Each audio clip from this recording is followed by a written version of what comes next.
It started with an owner who had a last name fans despised, hiring a coach that the experts thought was crazy, But I got a plan, I swear to you. who traded for a QB that was said to be washed up.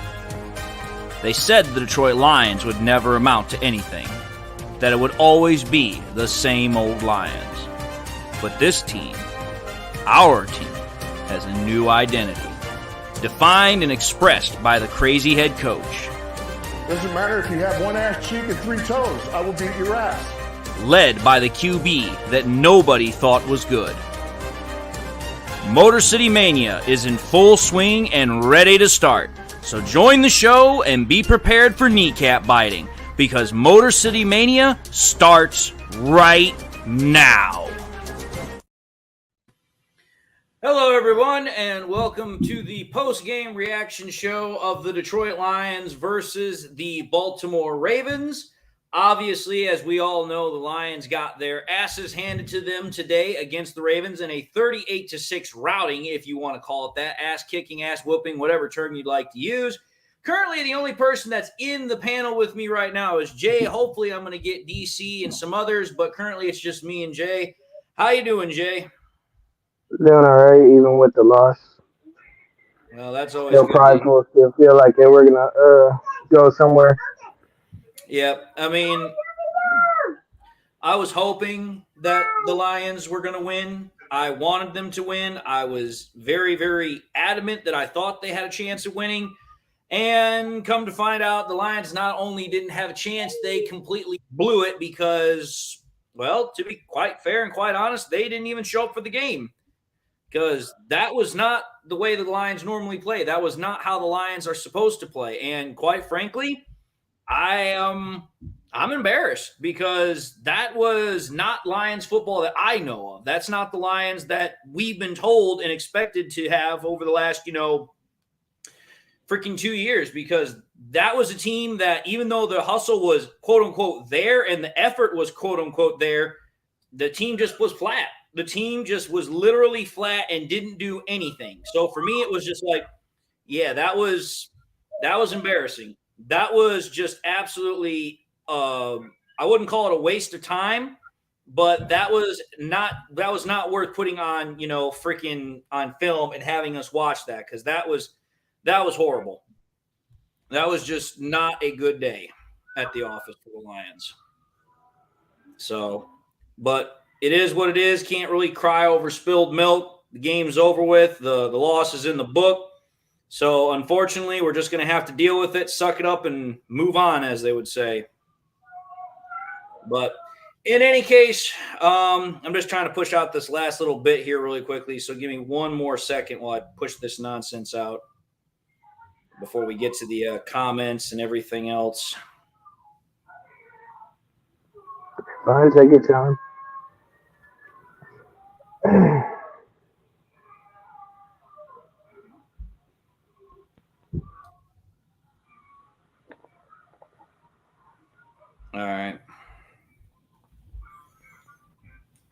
All right, so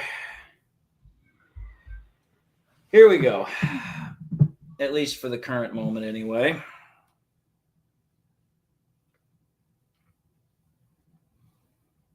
So, hold on one more second. Sorry. I'm usually used to having a lot more people in right now, so it's kind of a little bit weird having only one other person in the panel, but it is what it is. All right. So we'll take a look at some of these comments here really quickly. Hopefully some other people will start showing up, but at this point I'm pretty confident nobody else is, which is a damn shame, but whatever. Brian Katowski says, Aaron Glenn bomb alert by David.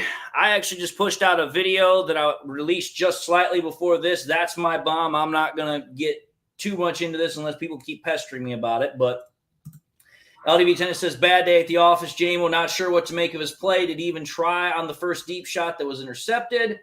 Patty Grimes says, fire Aaron Glenn, get his own plane ride home. LDV Tennis says, against mobile QBs, Glenn's answer is to keep them in the pocket and give them 3+ seconds to throw. Silent says Jamal was a bust and AG needs to be fired. Dude sucks against good QBs.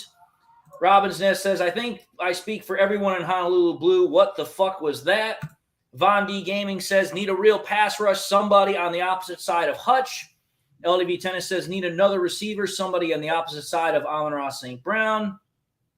Steve O'Baby comes in and says, good evening, everyone. LDV Tennis says to him, hello.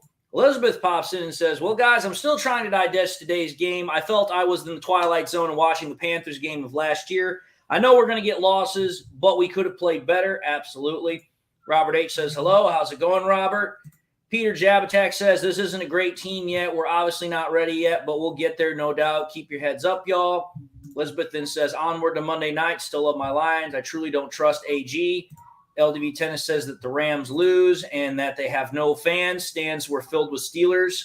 Steve O'Baby says, Dave, I admire your honesty. Winning team loses, unlike some analysts who likes to make excuses. Thank you, Dave. I always try to be as honest as I possibly can when I make my content. Braylon Dennis says, we need to get Hutch some damn help for the love of God.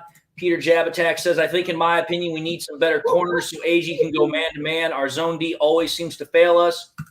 Braylon Dennis says, Brad Holmes already said that. Darth Twerk says the Rams got robbed.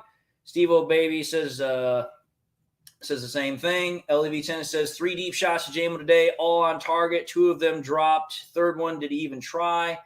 Von Zell Carson says it's not us losing, it's how we lost. Never saw that coming. Chuck Osborne says they still need work, but I still believe in them. So, all right. Having caught up with all the comments for now, we're going to go into our first topic here, which with only 2 people in the panel, this is going to go by a lot faster than what I thought it was. But I gave everybody plenty of notice. I said 6 o'clock. I'm not going to wait for everybody. It's like, listen, as the saying goes, either be there or be square. So we're going to get started here. So let me clear out that comment so we have the full page to work with. So here we go, Jay. Jahmyr Gibbs was by far the only winner from today's loss against the Ravens. What were your thoughts on Jahmyr Gibbs' performance?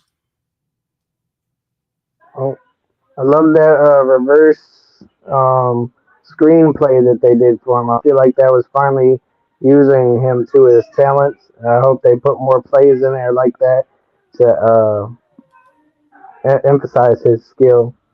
I also felt like there was more than just him, but, it is what it is. All right, fair enough.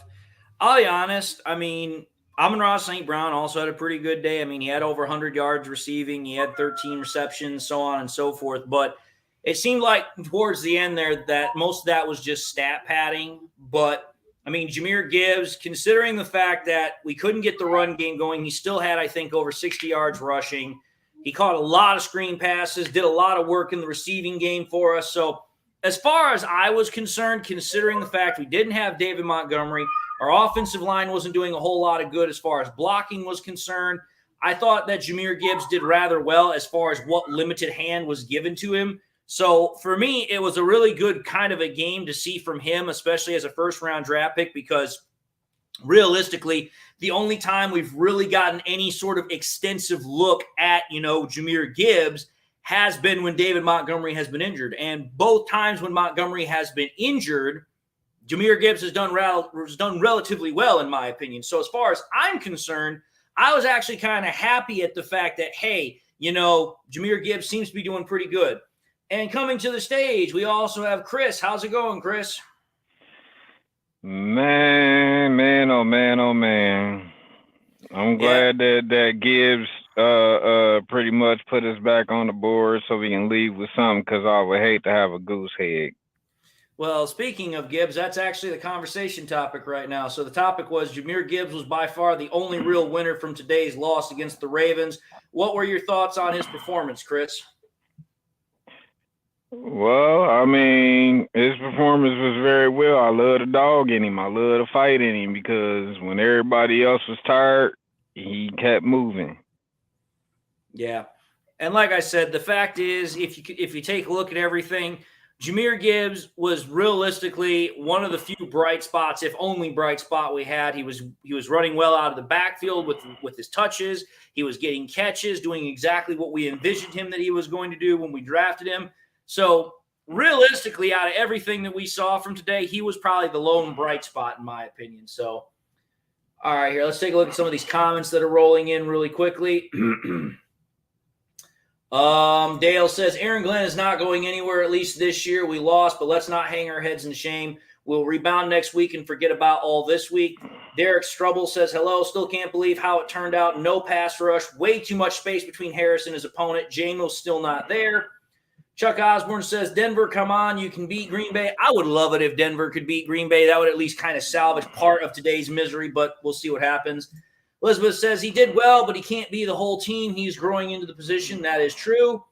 Rich Hustle says, yo, what's going on, fellas? Not much. We're just, kind of just doing whatever, kind of get through this day.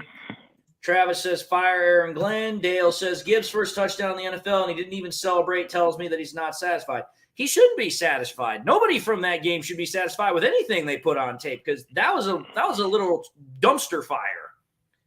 Dom the Bandit says, you said earlier wanted to see Glenn improve. In this game, he didn't do a good job convincing us that he's changed, which I said freaking 4 or 5 weeks ago. So I'm just going to leave it at that. Says Jamo played like shit, dropped all 5 passes. I thought Jamo, well, to be fair, as far as I know, Jamo got 4 passes thrown to him. He might have gotten 5. I don't remember. But one he caught, he just couldn't get his feet down. But the 3 shots, yes, those were bad.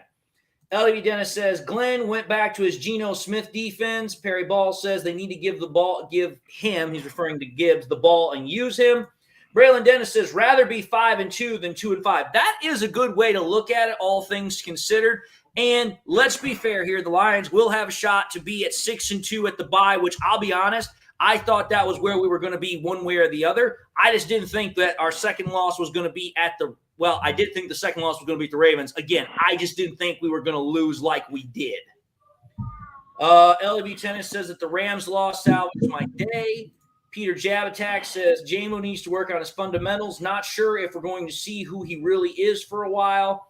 And Chuck Osborne says that Aaron Glenn is still on the hot seat. Dude, Aaron Glenn hasn't gotten off the hot seat. Let's just be fair and honest. The only thing that's changed is the temperature. That's really it. The temperature went from hot to warm for a couple of weeks, and now it's back to scalding-ass hot again.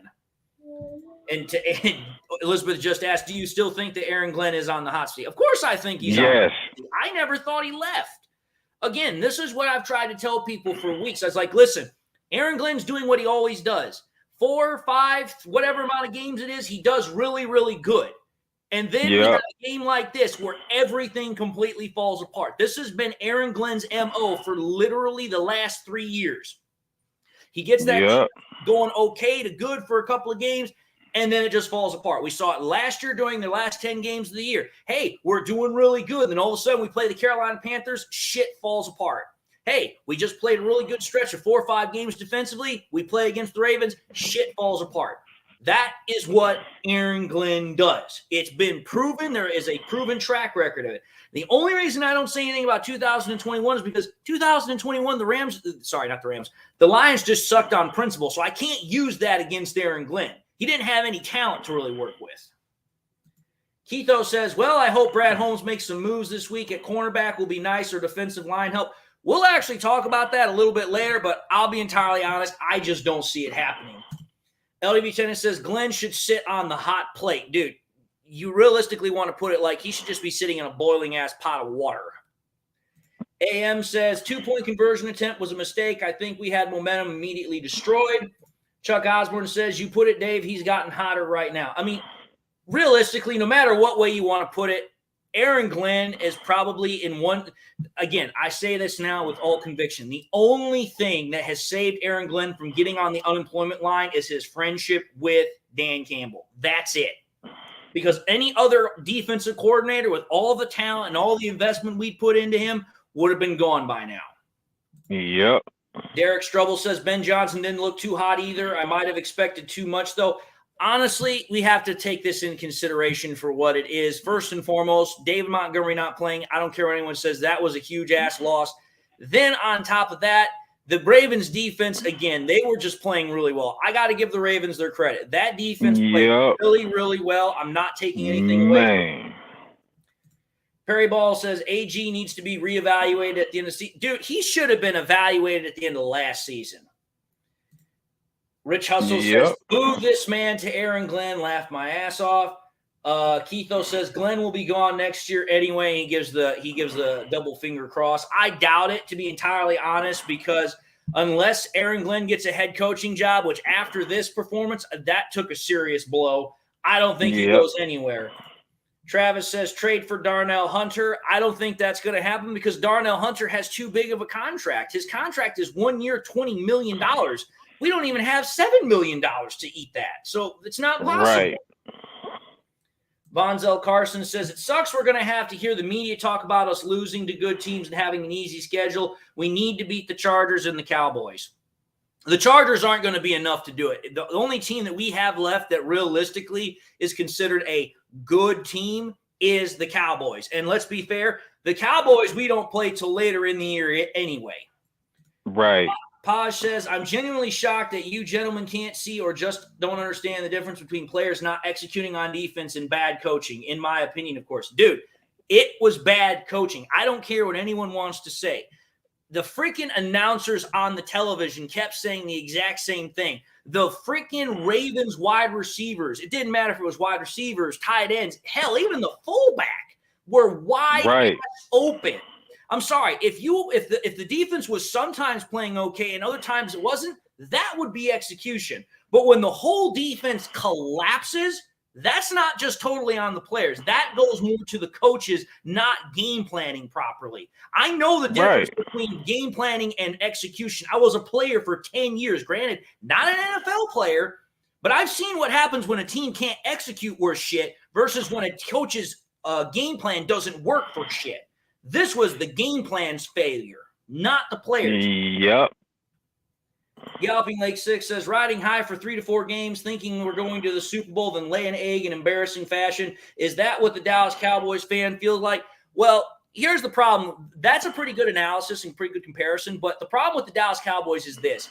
The Dallas Cowboys every single year think they're going to the Super Bowl. Every single year they think it's their year. And every single year, one of two things happens. They barely get over 500 or they get to the playoffs and they're one and done.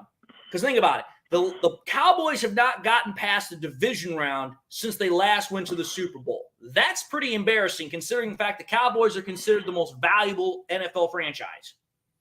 Right. Tree 3 Climber says, not calling any of their 3 timeouts before halftime was stupid. I mean, the problem is by the time we got to that point, calling the timeouts wasn't really going to do us any good. It wasn't going to, right. It wasn't going to work. Close to getting into the end zone. That's the thing. We could get to the red zone decently enough because we got there several times, but we couldn't punch it in.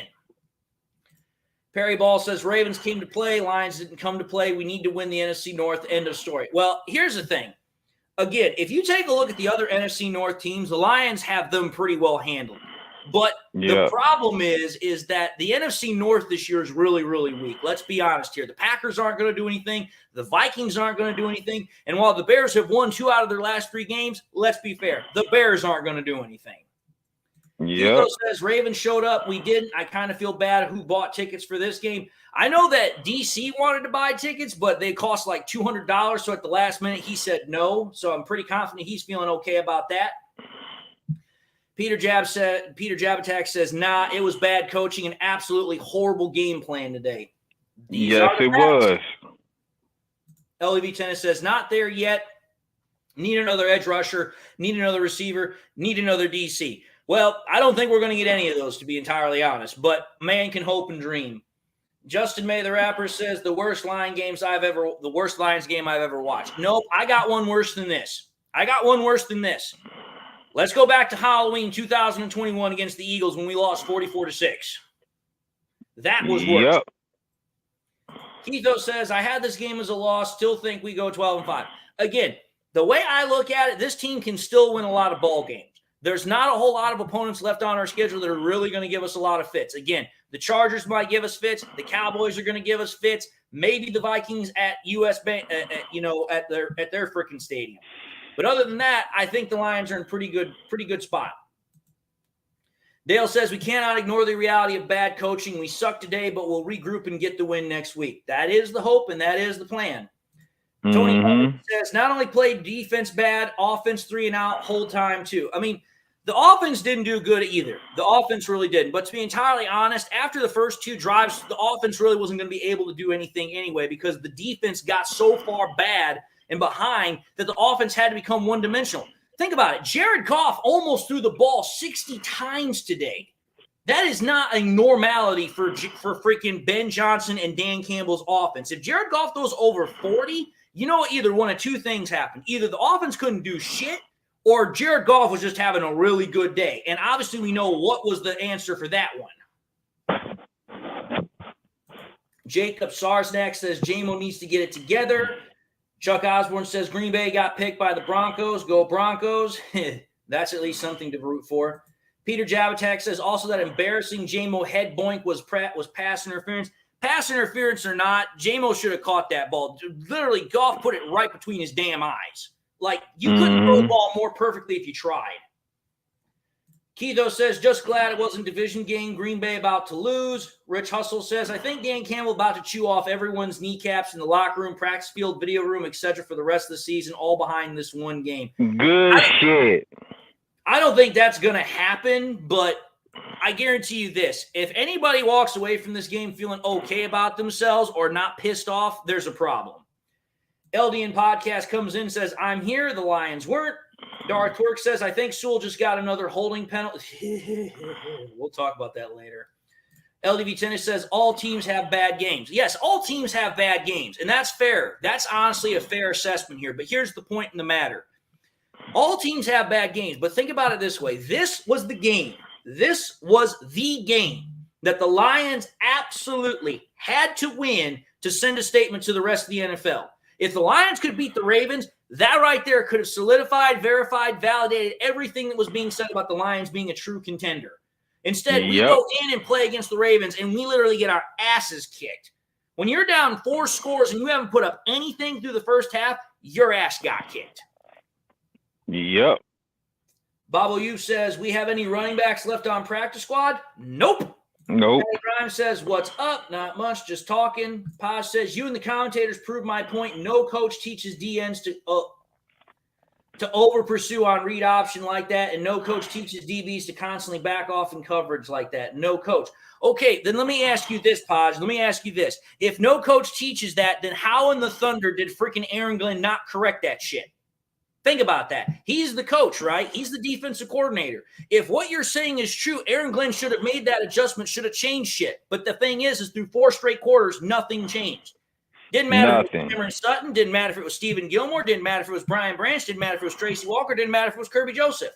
And all of those guys, except maybe Stephen Gilmore, because he's a rookie, should have been able to make those changes if the coach told them to. So why didn't they make the change?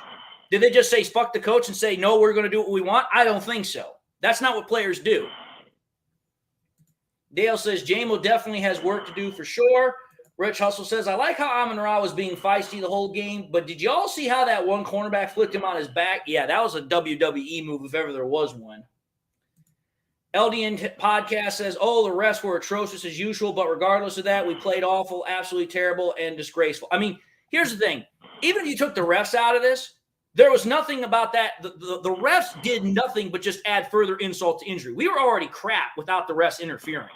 The refs not helping us certainly didn't help either. But the fact of the matter is we were playing bad enough that the refs' involvement really didn't make a damn difference. Perry Ball says, all injuries and guys being banged up doesn't help either. Surprisingly, all things considered, the Lions got out of this game with really only one serious injury, and that was for Ibrahim. Otherwise, the only other injury we had was freaking Khalif Raymond, who left with freaking cramps. So he's fine. Rich Hustle says, can we honestly say that the Lions versus Ravens has become a rivalry now, or are we not there? In order for it to be a rivalry, the Lions have to win sometimes against the Ravens. The last 4 times we played the Ravens, we've lost every single time. It's almost like the freaking Seahawks. But with the Seahawks, we actually have come close to beating them. With the Ravens, not as much. Granted, we almost beat them twice, but again, we just really haven't been able to do it. Oh, I don't know how to pronounce your name, so I'm just going to say Double T. I was expecting this game to be a close game with Detroit eking it out, but I didn't expect a blowout. Shameful and disappointing. Hopefully Detroit should rebound from next Monday at home. Well, think about it this way, folks. The Lions are going to get an extra day before we play against the Raiders on Monday night, so that should help. LDV Tennis says, don't care about media perception. Teams with bad losses during the regular season still win Super Bowls. Oh, absolutely. Absolutely, they still do. I'm just simply saying, based upon everything that was going up into this game, this would have been the game that if the Lions wanted to really, really actually, hey, we actually are here and we're real, this would have been the game to do it. Rich Hustle says, oh, shit, we got to win 4 times in a row now then. LDM Podcast says, although this sucks, I'm happy to be getting our injury list shorter and how the Bears beat the crap out of the Raiders. It'll be an easy game next week. I'm not going to say that. No game is easy. No game is easy. Exactly. Grant Kennedy says, can we stop crowning Jared Goof? Can you actually make an argument that's actually articulated, or are you just going to keep being a moron? Smith Eye says, it was 100% on a team loss, but the big thing to be talked about is the pitiful defense. At this point, there is no excuse for it. I said this over a month ago, and people wanted to give me the biggest flack in the world. Derek Strobel says, but there should have been a call against the Ravens with that leading with the helmet on Kirby, but you're right, refs didn't lose this game. There were a lot of calls that the refs missed for us. Case in point, the hit to the head for freaking Odell Beckham on Kirby Joseph. That was a call that should have been made. The freaking manhandling by Kyle Hamilton on Josh Reynolds up the seam. That should have been called. There were a lot of calls that the refs didn't make for us. But again, we simply were just playing so bad that even if the refs had made those calls, it would have been very, very marginally different. Right. Perry Ball says, I just think the Lions need to get more rest this week. Well, they're going to get plenty of rest because they're going to get an extra day this week, and then they've got a whole bye week to rest. So they're going to get plenty of rest.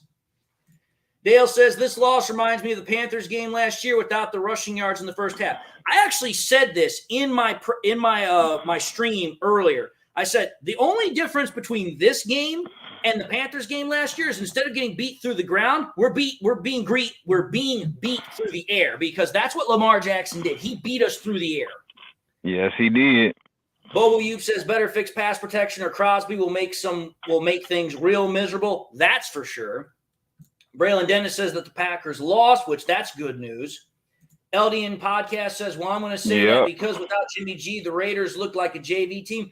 I honestly don't know if Jimmy G is going to be back. But realistically, if Jimmy G does come back, Jimmy G hasn't really looked that good this year. And it's like, listen, it's not like he doesn't have a great receiver to throw to. He has freaking, what's his name? Devontae Adams, pardon me. LDB Tennis says, Bills lost to New England today, almost lost to Giants last week. Things could be worse. I mean, that is for sure. The Bills are falling apart. And the reason they're falling apart is because they've had absolutely terrible injuries, really terrible injuries. Peter Jabatak says that Goff for MVP hype is going to come off as puffery now, but Goff had almost nothing to do with this L. Oh, that's for sure. Goff had very little to do with the reason why this team lost today. But I guarantee you this.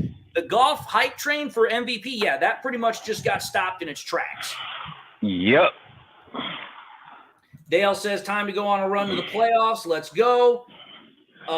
Rich Hustle says, refs didn't lose us the game. If we go back and watch, I'm pretty sure we will see a shit ton of holding. And I don't mean like holding, the ref can't call that every play. I mean real holding. I mean, I understand what you're saying, Rich. I get it. But realistically here, even if every single call that you're talking about was called, do you honestly think that was going to really change the tide of the game to where the Lions could have had a shot to win? Like, seriously here. Even if you got all those calls back, I think all it's going to do is make it a much tighter game. We're still not going to win. LDN Podcast says he didn't just beat us in the air, he whooped our ass everywhere. I mean, he didn't really beat us on the ground. There were a couple of times he got out of the pocket, but really the best way, the way that he beat us was through the air. I mean, come on now. He completed 77% of his passes and threw almost 400 yards on us. He beat us through the air. Right. Says, can we really just make a move at trade deadline with just $7 million in cap space? Not really. With $7 million in cap space, we really can't make a move for anything. At least not anything good. Derek Strubble says, unfortunately, rest doesn't fill spots, and we're hurting at running back and cornerback. Well, not to discuss defensive tackle. Let's be honest here. running back, you knew that position was going to get banged up and hammered up because running backs have a really short shelf life to begin with, and we run the ball quite a bit. But cornerback, that one really hurts because, hey, we signed Emmanuel Mosley to come in and play for us. He plays for literally 3 plays, and then he's done for the season again with another tore ACL. And then on top of that, Jerry Jacobs doesn't play it again. And again, we're absolutely screwed when it comes to the cornerback room because think about this. We had the chance to allow other cornerbacks to come and play like Stephen Gilmore. And realistically, Gilmore didn't get very much of any reps. We gave it instead to Will Harris. Which was a mistake. Oh, it was. Rick C says, I could handle loss if we played well, but we were never in the game. No, we never were.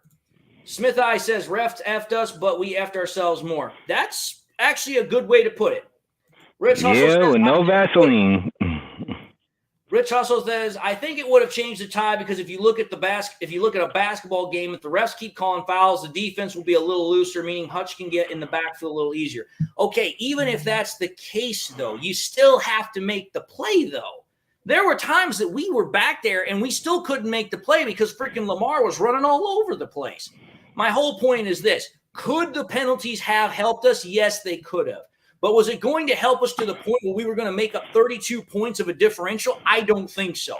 It would have just made it a little bit more respectable. That's about it.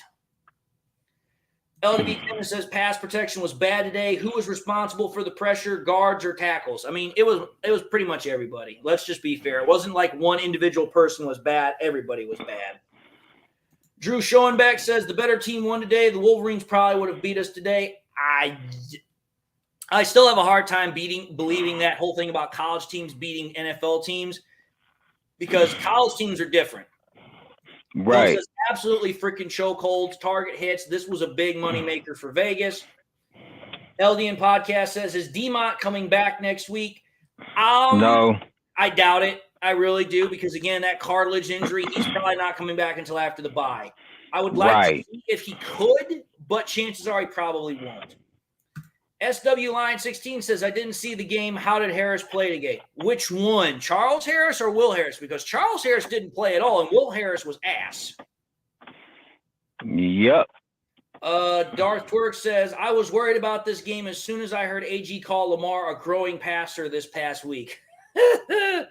Aaron Glenn, dude, I hate Aaron Glenn's pressers because every time he has a presser, he comes off so smug. And it's like, dude, you ain't got nothing to be smug about. Keitho says, hope C.J. Gardner-Johnson comes back soon. He's probably not coming back until about the last third of the season. Perry Ball says, Mosley, was a risk-reward type deal that just didn't work out. That is definitely for sure.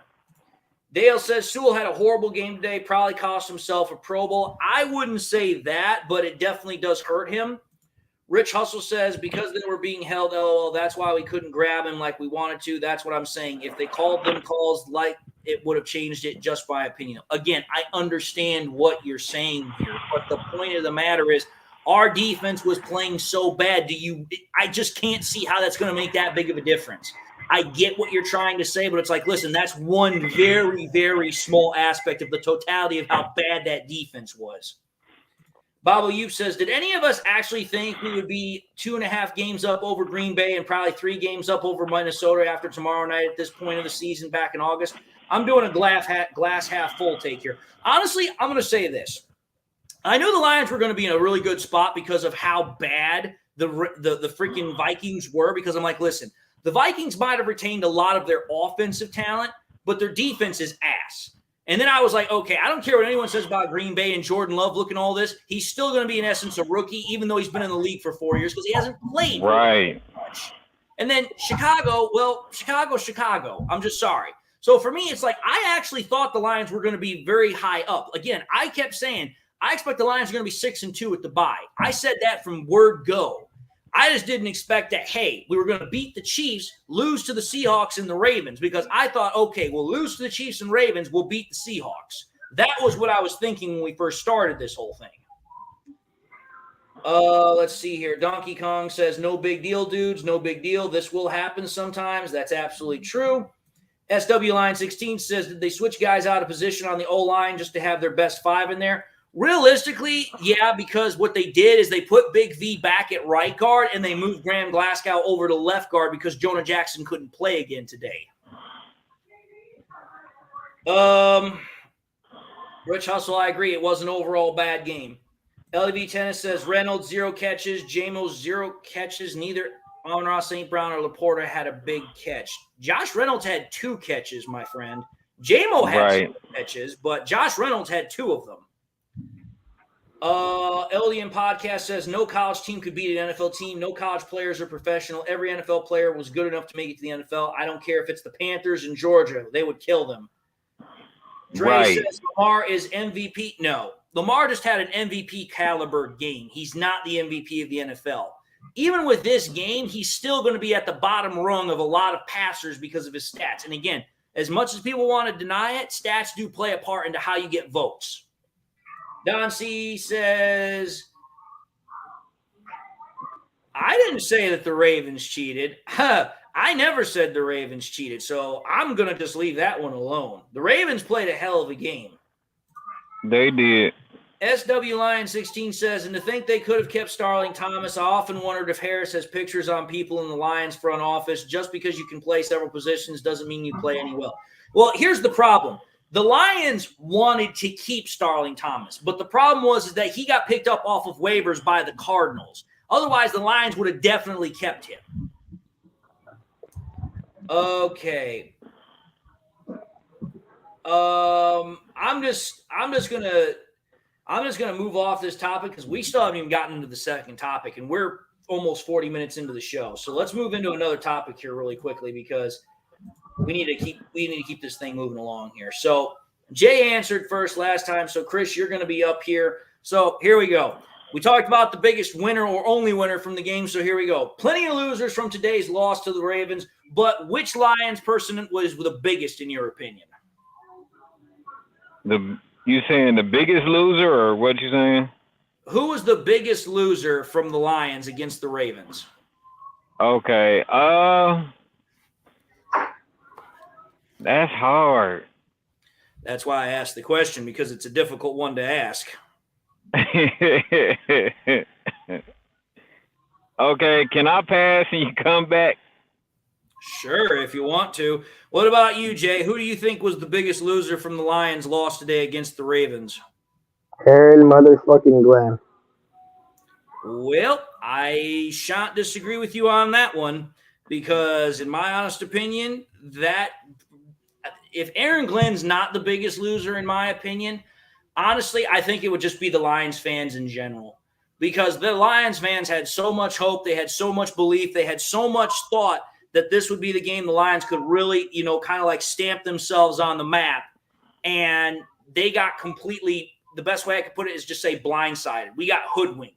Because it was like, listen, we're 5-1. We're doing really well. We should be able to win this game. And we go out there and, dude, this is, like I said, this is probably one of the worst losses in the Dan Campbell era, opposite of maybe the Patriots loss and the Eagles loss from 2021. So if it's not Aaron Glenn, in my opinion, it's got to be the fans, because the fans, they lost big time because they got embarrassed out of this whole thing. Probably even worse so than the players, because the players aren't going to have to hear necessarily as much as what we're going to have to hear, because fans are always adamant. They always speak up for their teams. But anyway, what do you think, Chris? Do you now have a thought? Yes, I do. I didn't know that we were just doing I thought that we were just doing just players. I didn't know we was doing it as a whole. When I ask that question, I'm asking for everybody. And including somebody who need to get they seat burnt. Aaron Glenn is all Aaron Glenn, and like I say, even the half that I watched the game and whatever the case may be, it just looked like they was everywhere. Like he dialed up something new, and they don't know which way to go. And like I say, and I hope that he can hear me way from Wisconsin. If it ain't broke, don't motherfucking fix it. Well, at the same time, if it is broke, do something different. It wasn't broken for 4 games. Now he want to break it on the 5th game and try to fix it then? Yeah, okay. Well, either way, I think if you ask most people, Aaron Glenn Aaron Glenn is the scapegoat for this game. And it's not even like he's just getting blamed because that's it. No, he deserves to be the one that gets the blame. Absolutely. Let's take a look at some of these comments here. Donkey Kong says, this was just one of those games. It's no big deal. However, the Lions this particular year probably won't be able to beat a successful mobile quarterback. SW Lion 16 says, I'm beginning to think that the Bears are better off without Justin Fields. Leave the UDFA kid in there. That'd be Tyson Bagent. Smith Eye says, Aaron Glenn's the biggest loser. Rich Hustle says, Aaron Glenn. Keitho says, Ravens stealing signs. John Harbaugh and Jim Harbaugh from Michigan. Dale says, Lamar quit on his team last season. You can claim injury all you want. He held the Ravens hostage and won in the end. I mean, let's be honest here. He got his money. He got paid $260 million. But to be fair, I mean, I'm not going to say anything on it more than that because it's like, listen, the way the NFL works, you've got to use bargaining chips. You've got to use bargaining tactics to get what you want. I mean, for crying out loud, look what happened with the fucking running backs this year. They wanted to get paid. A lot of them didn't get paid, and they were freaking striking, saying they're not going to play, blah, blah, blah, blah, blah. And the NFL still kind of won. So as much as I don't like Lamar as a quarterback, the fact of the matter is that, hey, he played the bargaining game to his favor and he won, which is like, hey, he got paid, which is exactly what every NFL player wants. Elizabeth Oberlin says Aaron Glenn, loser, in turn includes the defense. Patty Grimes says Aaron Glenn. Perry Ball says Will Harris, he needs to be replaced. Travis says the biggest loser was Dan Campbell. Okay. LDB Tennis says Damo is the biggest loser. SW Lion says, all I know is when your quarterback's throwing 53 times, that's typically a formula for losing. That is very true. Keitho says the coaches are the biggest loser. Phil says Mo Ibrahim. That's who I feel for. I mean, I feel bad for Ibrahim because we had to release him on an injury settlement earlier in the year, and as soon as he comes back, one play, he's done. It's kind of like the same thing with Mosley. Chuck Osborne says Aaron Glenn in his opinion. Perry Ball says the coaches, the players. Well, that's just everybody then. Derek Stubble says coach Aaron Glenn. Player for him is Jamo and Will Harris. Rich Hustle says during the game you said this wasn't a trap game. What is considered a trap type game? Okay, a trap type game is this. It's a game where everybody and their brother expects you're going to win, but there's that nagging feeling that maybe you're coming in a little too overconfident and you're going to lose. But let's understand something here. Not everybody expected the Lions were going to win this game. Not everybody. In fact, if you realistically think about it, the Vegas bettors actually had us being underdogs.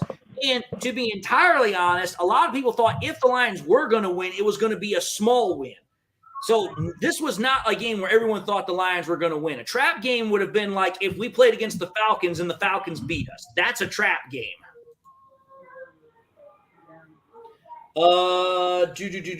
Rich Hustle says that Jamo is in fact the biggest player loser for him.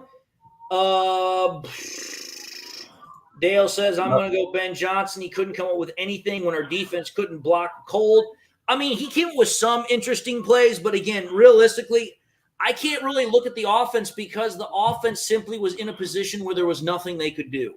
When you're down they had no time. Well, when you're down that many points, you have to become one-dimensional. And when you become one-dimensional, it makes it very, very easy for the opposing defense to square off on you.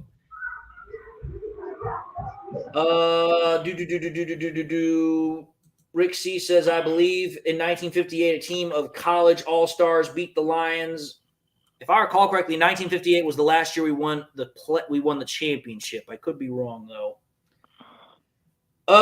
SW Lion says, David, I guess my point is they should have signed Thomas to the 53. If they had had Harris on the practice squad, I think there would have been less chance someone would have picked him up. You're probably right, but again, this goes back to, like you were just saying and I've said before, Dan Campbell and Aaron Glenn have some sort of affinity for him because he just has the ability to play multiple spots. But it's like, listen, I don't care if you can play multiple spots like shit. I care if you can play one spot really fucking good. And Will Harris is neither of those. LDV Tennis says, truth is that there are flaws with this team. Coaches have been coaching around them, but eventually some team is going to exploit them. Hutch and Goff, ASRB are out there by themselves. I mean, realistically, if you want to think about it, there's a couple other players you could throw on the offense, but again, on defense, Hutch is really about the only good player that constantly shows up every week. I mean, Brian Brand just showed up a little bit. Kirby Joseph has shown up a little bit. But other than that, nobody's really shown up consistently for that defense.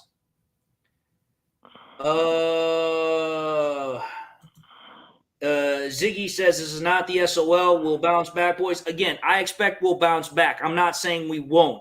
But at the same time, you can't deny the fact this game was humiliating.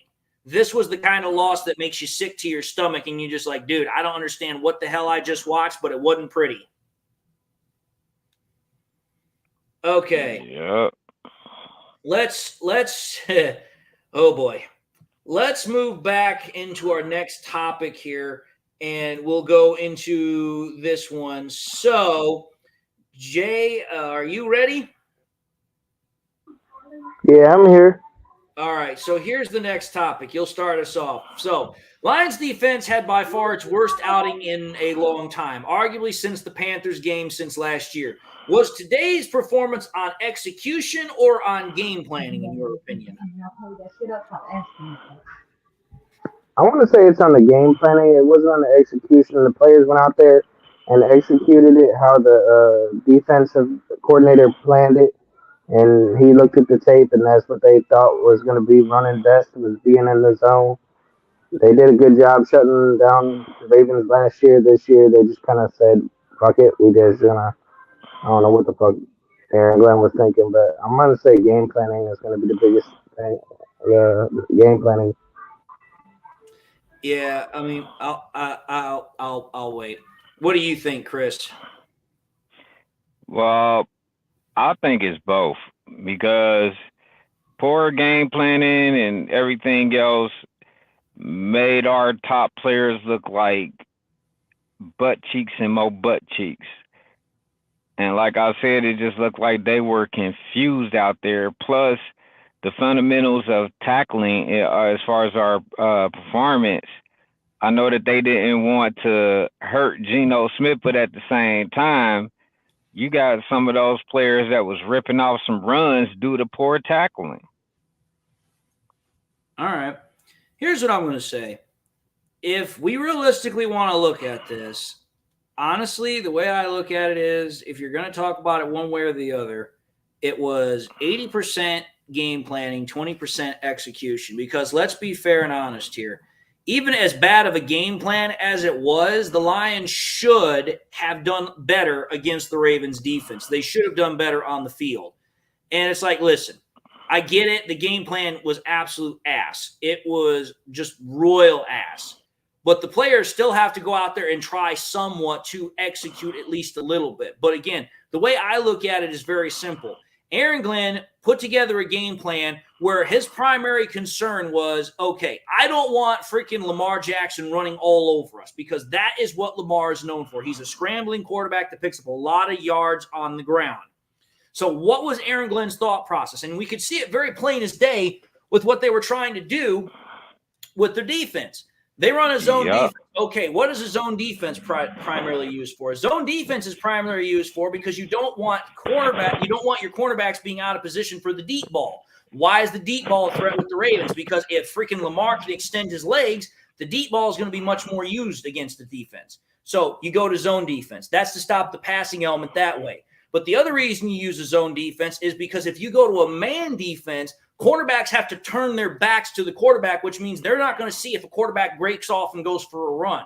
That's the other reason we went with a zone defense. So I can understand why Glenn decided to go that route to start the game. But when it was plainly obvious that the Ravens were not going to use freaking Lamar to try and run the ball, he should have instantaneously switched from the zone defense to a man defense. And that never happened. So let's take a look at some of these comments. Dale says, I live literally 4 miles from the Allen Park practice facility. We have another year to go, to be honest. The New Breed 313 Sports says, it's crazy how when the Lions lose, the fans say the same old Lions, etc. I am never going to say this is the same old Lions, because let's be honest here. Same old Lions would have lost way more games up until this point. This just feels bad because the Lions were doing so well, and then in essence we got bitch slapped back to the last 20 years. That's what this game feels like. The Lions are not same old Lions. This is still a different Lions team and crew than we've ever seen. But this loss definitely has a feeling of that to it. LDV Tennis says expected more from Gibbs, not being used much as a receiver downfield. I don't think that's ever going to happen, to be entirely honest. I just don't see it happening because through 7 games, the Lions are not really using him on the on the line of scrimmage. Most of the time when they use him, he's in the backfield and they're setting up screens for him. They're not using him on the line of scrimmage as a wide receiver. Patty Grimes says it was Aaron Glenn's coaching. Phil says these are AFC teams means less than NFC games. I mean, it does, but at the same time, it still sucks because overall record is primarily what you're going to be based on, not the NFC, AFC bullshit. That comes down for tiebreakers.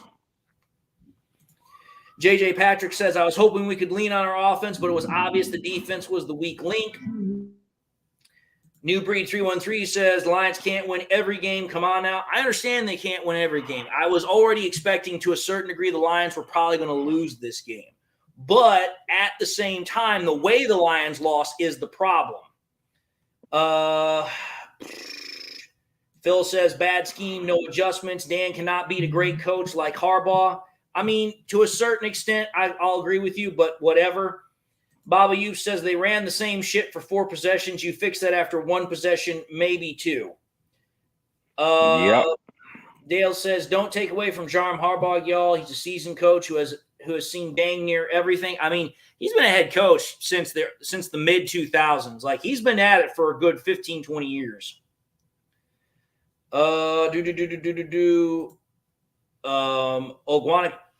Ogwan Kenobi says, Lamar's Lamar and our defense took a night off. Hard pill to swallow. Gibbs had a great game. You guys are crazy. I thought Gibbs had a great game, to be honest. Again, like I said, he was probably the one bright spot that team had for the entirety of the game. Let's see here. Braylon Dennis says, same old Lions would have been worse. It would have been 50-10. Again, I don't think this is same old Lions. As far as I'm concerned, this was just a really, really, really bad game. There's no other way to put it. It has that feeling to it, but it's not same old Lions. This was just a really bad game. SW Lions says, I think too many of these guys were reading their press clippings and believing it. Lions are not all that yet. Win a playoff game or 2 first. Okay, again, I've said it before and I'll say it again. The thought that the Lions were going to go to the Super Bowl was crazy. I think the Lions still have the chance to get a deep playoff push. Like, I think the Lions could win a wild card game and at least get to the divisional round. Could they get past that? Maybe, but highly unlikely. Victory Rush 95 says, every loss hurts. Minnesota is the team in our division that could go on a run, so we need not to have performances like this. Dale says, bumping the road, y'all.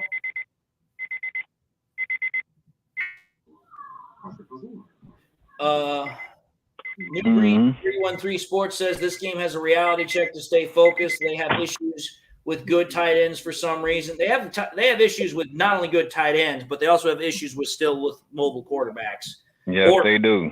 Not mobile quarterbacks, scrambling quarterbacks, because every quarterback we've played so far is mobile. But Lamar is a quarterback that likes to run a lot. So either way. All right, let's move into our next topic here really quickly. So I know there's going to be a lot of conversation points on this, but we'll go with it either way. So, Chris, you'll be up first. Lamar absolutely carved up the Lions secondary today. Is it time for the Lions to add someone to the secondary via trade or free agency? What do you think? In the secondary, no, because we still pretty deep. So, I mean, I'm just looking at as far as like everybody is saying, and I'm sticking to it. Aaron Glenn is that one who wants to change up stuff. Our secondary, it ain't nothing wrong with it.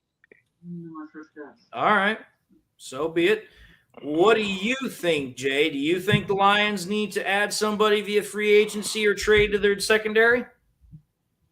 I was thinking about this kid that is in free agency called Desmond King. I don't really know a lot about him. I know he's a vet. I don't really know if he can help us out. In a perfect world, I would like to go get Patrick Surtain But I know Brad Holmes is not going to do it because the asking price is going to be too high. But I would like to see what that undrafted rookie can do, especially with Jerry Jacobs not being in the game. Not really too solid on him being number 2 option. I like him in the slot, but I want to see what that other kid can do. That the Gilmore kid. I don't want to mess up his name. I know he's related to the better Gilmore. It's Stephen Gilmore. It's Stephen Gilmore. He's Stephon Gilmore's younger brother. So here's what I'm going to say. It would be nice if the Lions could do something like that. But the problem is that the Lions just don't have the resources to do it. The Lions have just about $7 million in cap space. So trading for a player like Patrick Surtain is completely out of the picture because you'd have to pick up his rookie contract, which is going to be way more than that $7 million. Plus, you have to trade away draft capital for that to happen. And it's like, listen, unless you're willing to trade for a decent player, there's no sense in trading at all. Otherwise, you're just trading for a fill-in player, which the Lions don't need fill-in players. They need somebody who's actually going to be able to start and play really well right off the bat. Now, as far as free agency is concerned, here's the problem I have with potentially a free agent. One, again, we don't have that much cap space to potentially go out and sign anybody of any noteworthiness. That's number one. But also, number two here, you have to consider this. Most of these guys that are in free agency, they haven't played football and most likely going on a year because there's a reason why they're free agents. And think about this. Any guy or person we bring in, whether it's trade or free agent, it's going to take at least 2 to 3 weeks before they're up to speed enough to where they can actually play on the defense. So for me, it's like, okay, here. We're potentially talking about trading or, signing somebody. And at this point, I'm not even going to talk about just cornerbacks. I'm talking about anybody. Offensive, defensive line, wide receiver, whatever term you'd like to use. It's going to take time for those players to get up to speed. And think about it. In 2 to 3 weeks from now, we're halfway past the season. What's the likelihood that person's really going to make that big of a difference this late into the season? Because we're almost at the midpoint. As far as I'm concerned, it's really not worth it. It's like, listen, you came to the dance with what you have. You need to make it work. Again, as the freaking Lions have said since day freaking one, next man up. Mm-hmm. All right, let's take a look at some of these comments here really quickly. Don C. Lamar runs a hell of a lot. Hell's bells. He ran for 1,000 yards almost in one season. Actually, he did run for over 1,000 yards. And you're going to tell me Lamar doesn't run a lot? He might not be running as much this year, but Lamar is one of the most scramble-happy quarterbacks in the NFL. So don't try and sell me a load of shit and tell me that it's flowers. With the new OC that they got, they're trying to keep him in the pocket more. Well, that's the thing. The offensive coordinator of the Ravens wants to progress him further as a passer, which, to be fair, that's exactly what we saw today. Lamar stepped up and played very well as a passing quarterback, not a running quarterback, which is, hey, how do you extend your career in the NFL as a quarterback? You stay in the mother flipping pocket. Hence the reason why for the last 2 years, even the commentators said it in the stream. The reason why they're trying to keep Lamar in the pocket is because they want to help extend his career so that way he's not done within the first 10 years because of all the injuries he's been sustaining. Chuck Osborne says it's just one bad game. They have to shoot for a better time next week. Peter Javitak says Gibby showed he's the real deal today, in my opinion. Goff probably going to be one of the MVP front runners again after going off on the Raiders next Monday. SW Lions says same old Lions will sulk after this game and lose to the Raiders. I don't see that happen. I guarantee you that's not going to happen. Dan Campbell is not going to let that happen. And the players are not going to let that happen. They're not going to sulk. They're not going to get their heads down. Because, again, remember, this is the same team 2 years ago that hadn't won a game in 2/3 of the year. They were like, what was it, 0-10-1? So This is a team that's very, very resilient. Yeah, they got their ass handed to them. Okay, that's going to just fuel their fire and going to make them pissed off as hell when they play the Raiders. Perry Ball says this is just a part of learning to win. Patty Grimes says we can get Pro Bowl secondary and Aaron Glenn will still not know how to use them. Facts. True story. Phil says Kirby got his head and neck taken off. That was intentional and there should be fines. I guarantee you there probably will be because there was no penalty called, but we'll see what happens. Von D Gaming says, how about another corner opposite of Sutton? Okay, I agree. We should probably get somebody else. But who are you going to bring in for less than $7 million? Who are you going to bring in that is going to really be decent enough for $7 million?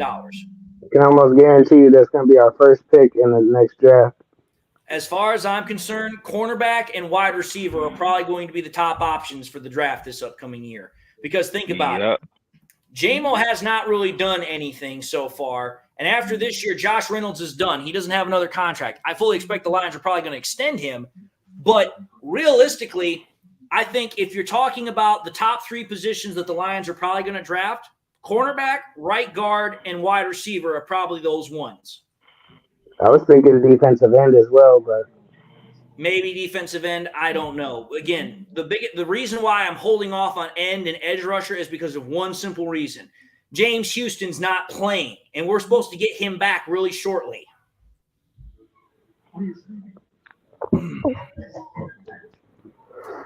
Let's see. Smithy says, man, I like David better when he's swearing and getting mad. No offense. Honestly, here's the thing, folks. The reason I'm not trying to get mad is this. Because if I do, that's all I'm going to do. And here's the thing. As much as I'm a passionate Lions fan, I'm not trying to show an immature side to myself. It's okay to be pissed off. It's okay to be mad. It's okay to hoot and holler and whatever. But at the same time, not every word that comes out of my mouth has to be the F-bomb. Sam says, just hopping in. What's up? Not much. We're just talking about this debacle that the Lions went through. LDN Podcast says, fun fact, we've only lost games commentated by Kevin Burkhardt and Greg Olson, the complete opposite of last year. That is interesting. LDV Tennis says, how do you extend your career as a QB? Play the Lions and get 3+ seconds to wait for a receiver to get open. Right. You mean, you're not wrong. Sam says, the problem with this was 100% on coaching issue. What do you think about that? We've been saying it ever since the start of the show. Again, this was a failure of the coaches. It was a failure that Dan Campbell didn't get the players ready to play. It was a failure of both coordinators not getting their game plans their game plans prepared properly. But more than anything, it was Aaron Glenn being absolutely stubborn with that zone defense and not changing anything. Yep. SW Lion says, what about Chase Lucas or Melifano? Give me either of those guys or Gilmore over Harris. Well, here's the thing. Chase Lucas, at this point, more people are considering him a special teams player. He's just not good enough really to play as a cornerback. Melifano, we drafted him as a cornerback, but he's now more primarily a safety. Gilmore's the one I want to see because he played very well in the preseason. I want to see him get more reps. Phil says, is Campbell over his head at linebacker? No, I don't think he's over his head because realistically, Campbell's done just fine. Has he done gangbusters? No, but it's not like he's expected to do gangbusters. There's other linebackers that we have, such as Barnes and Anzalone. Those guys have been playing just fine too. Again, the whole defensive problem was not the players, in my opinion. It was the game plan. He also had that one really good pass breakup against Mark Andrews. Yep, that's true too. Rich Forrest says, fix your problems, quit looking to trade or buy. Fix the coaching and adjust. This is a good sample size to see our weaknesses and strengths only.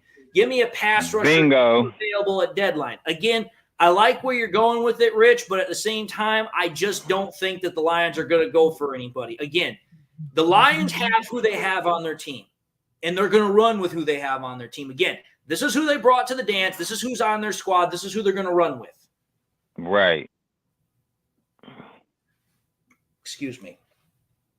LDB Tennis says, Ben Johnson's game plan was not good. No attempt to move the pocket to avoid pressure.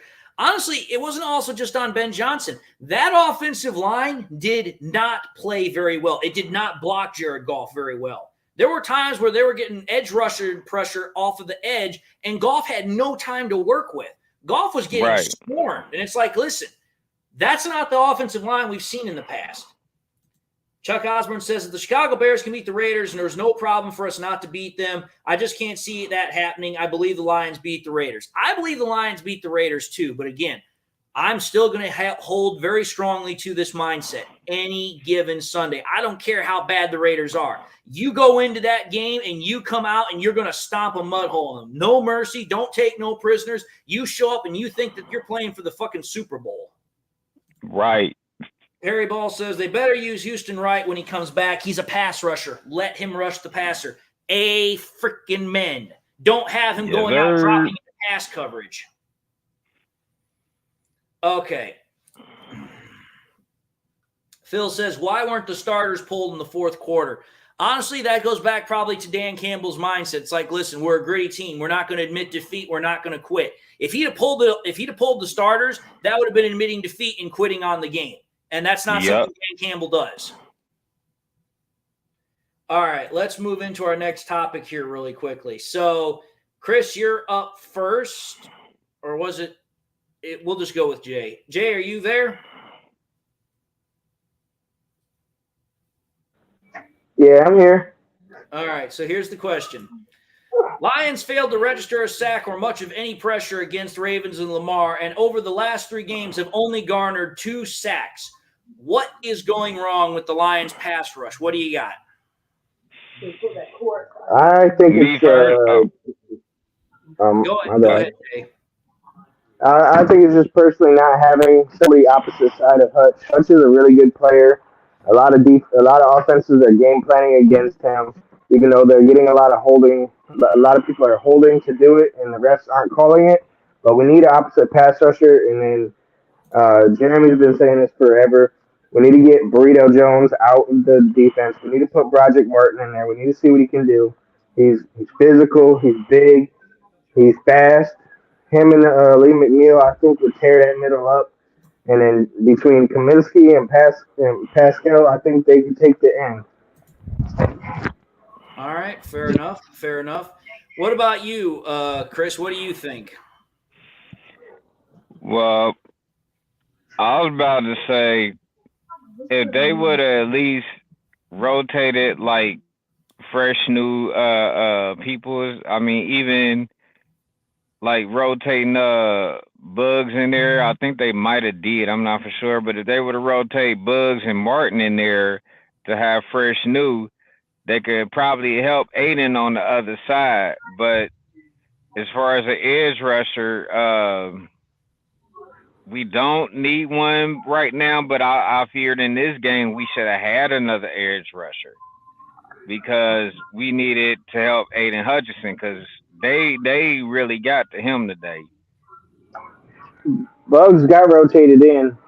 Martin has not seen the field since preseason. Right. Well, here's what I'm going to say. When you take a look at the fact that the Lions have only garnered 2 sacks in the last 3 games, but yet we also, over a 2-game period, had garnered 12 sacks against 2 separate opponents. For me, and this is after we lost James Houston, mind you, for me, it's like, okay, the problem is not the players because it's like, okay, over a 2-game period, we got 12 sacks, and now over 3 games, we've only gotten 2. So it's like, what the hell changed between those 2 games we got 12 sacks versus these next 3 games where we've only gotten 2? That to me makes no sense.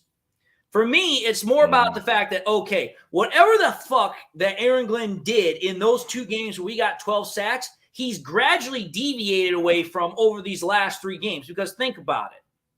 The pressures have still gotten there to a certain extent, but we're not sacking the quarterback. So one of 2 things is either changing. One, we're not being as good in coverage as we used to, which let's be entirely fair and honest here. The Lions defense, while everyone wanted to say it was a top 10 defense, the one area that the Lions defense has not done good yet this year has been in pass coverage. We've been ranked at the bottom of the teams, almost in the top 20 range. So it's like, okay, here. For me, it's like the reason why we haven't been getting the sacks is because our pass coverage on the back end has not been as good as we'd like it to be.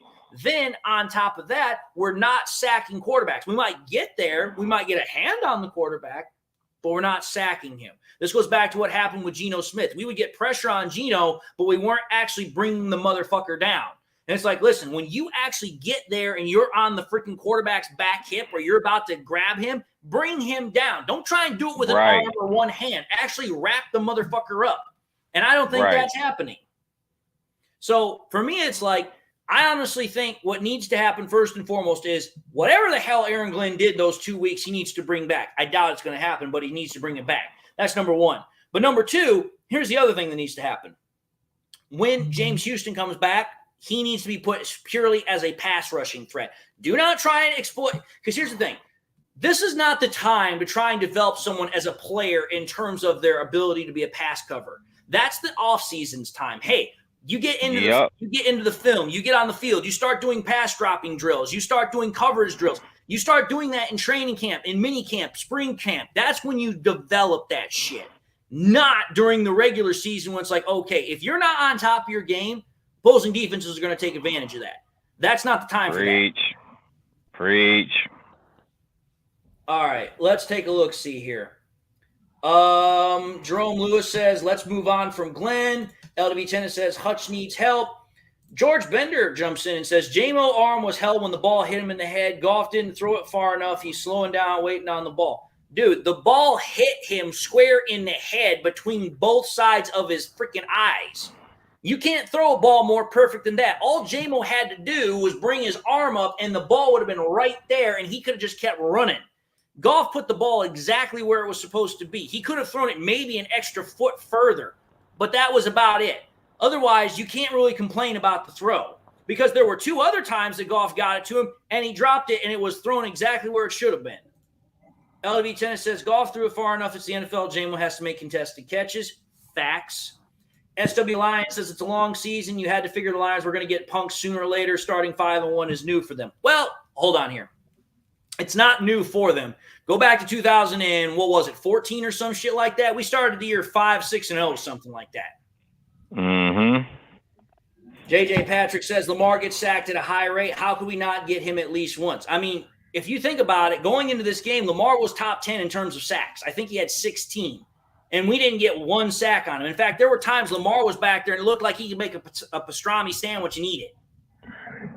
Yep. Ray Weary says Lions got bullied today. Is it time to panic? No, it's not time to panic. It's definitely a bitter taste, a bitter pill to swallow, but it's not time to panic. SW Lions says, I'm just wondering if you guys in different positions had something to do with the O-line being so bad. It's possible, but again, it's not likely. Again, the only thing that changed on the offensive line was the guards. And here's the thing. Guards are usually trained to be interchangeable anyway. So for me, it's like that doesn't really hold any water. Tackle switching is a little bit more different, but guard switching, no, there's almost virtually no change in that. All you're doing is simply opening from one side to the other. You're still doing the same concept as a guard. The problem with tackles is you're playing two entirely different games of tackle because here's the thing. The right tackle for most quarterbacks is your straight side or your front side. So that tackle doesn't normally have to be your best pass blocker. They're more your best run blocking tackle. Your left tackle, on the other hand, since it's the blind side of the quarterback, has to be your best pass blocking tackle. All right, let's take a look-see here. Derek Strauble says nobody tackles. Everybody tries to drive their shoulder through them, so they miss over 50% of the time. Patty Grimes says Aaron Glenn is allergic to calling a good game 2 in a row. Perry Ball says the O-line played bad today. That is true. Phil says that this was dirty playoff football. Lions were not ready. Derek Strauble says we got punched in the mouth and covered up. I mean, we balled up into a ball, that's for sure. Okay, here. Let's move into our next topic. So Chris will start this one. The defense was missing players either due to injury or because of a numbers game, because Dan Campbell did say they held some players out because they were trying to bring in a certain number of players. So I have to ask you this question. Which decision was worse? Starting Will Harris in place of Jerry Jacobs or sitting Charles Harris? What do you think? Starting Will Harris. And the reason why I say that is because Will Harris is not consistent enough. He's not. He may have a good game here, good game there, just to get his name on the wall, and then it's like next week you got to take it down. So that's definitely a mistake. All right. Fair enough. Fair enough. Okay. What do you think, Jay? What do you think was a worse decision, starting Will Harris or sitting Charles Harris? I know it's like a either or, but I want to say it's kind of both because I feel like if Charles Harris was playing, it would have helped Hutch on the other side. But then, obviously, like Chris said, Will Harris has been garbage. The only reason he's still around is because they feel like he's a good multi-positional player. I still feel like it's good because he's good on his knees. But that's about my only thing I can think of. Fair enough. Here's what I'm going to say. Sitting Charles Harris and starting Will Harris, those are both concerning. But here's what's more concerning for me is that you have all this defensive line talent, which we all know about. The Lions' defensive line is very, very deep in terms of talent and in terms of all the things that it has to offer. But here's the part that bugs me the most out of this whole thing. This whole offseason, we were talking about how Levi was doing really good in his recovery, coming back from injury, blah, blah, blah, blah, blah, blah, blah. We were being told about, hey, this Broderick Martin kid, this guy's really, really good. This guy can make plays. He's got all the tangibles we're looking for. Yes, he has a little bit of a project, but we're going to trade up for him, and we're going to trade all these fourth-round draft picks to get him. But yet, here's the thing. Instead of playing either Levi or Broderick, we decide to play Benito Jones again, which all Benito Jones is good at is just plugging up the damn middle, and that didn't really do us any good today. The reason why is because what we needed was athletic interior defensive linemen, not big old fucking balls of flesh that aren't going to really do anything. So why would you not allow Broderick Martin or freaking Levi to play, which is what they're known for? They're athletic interior defensive linemen versus a sludge pudge in Benito Jones. So that to me makes no sense, especially when Broderick Martin, we traded up for, spent all that extra draft capital to get him, yet here we are almost halfway through the season, and the motherfucker hasn't played one goddamn down. That to me makes no sense. It's like you traded all that draft capital, traded him into the bottom of the third round for this young man, and you haven't played him. That to me makes no sense. If you're going to trade all that capital to go and get somebody, why the hell would you not play him? That to me just doesn't make any sense. If he's a project, then why did you trade up to draft him in the first place? You have him on the roster. You say he's making great progress. We're hearing reports that he's doing extremely well against our first-team offensive line. So, again, why are you not playing him? What the hell did he do to piss you off? Why are you not giving him a chance to play when our defensive line could use the extra fucking reinforcements? Yep. I digress. Just speaking my mind here. But to go back to the question I originally asked, here's the thing about this that pisses me off. Why would you start Will Harris when Will Harris has proven that, as you said, he's not that good as a cornerback when, okay, what did we just do? We just got back Khalil Dorsey. Why not play him? You have Stephen Gilmore. We want to see more of him from preseason. Why not play him? And then on top of that, we have all these other options at defensive back. Why not play them? Why keep trying to make Will Harris into something that he clearly is not? That's Aaron Glenn doing that shit. Well, for Will Harris, I'm not going to just blame Aaron Glenn. I'm also going to blame Dan Campbell because every fucking time Will Harris is brought up to Dan Campbell, he says the exact same thing about Will Harris. Oh, the man is a player. The man goes out there. He does this. Like, he has nothing but strong praise for Will Harris. And it's like, dude, I don't know what guy you're watching on tape, what you're seeing on Sunday, but, dude, I want whatever the hell you're drinking or smoking because I ain't seeing it. I might not be an NFL head coach, but I can see when a player is not doing very well on a defense. And Will Harris has not been good on defense ever. Nope. Let's take a look at some of these comments here.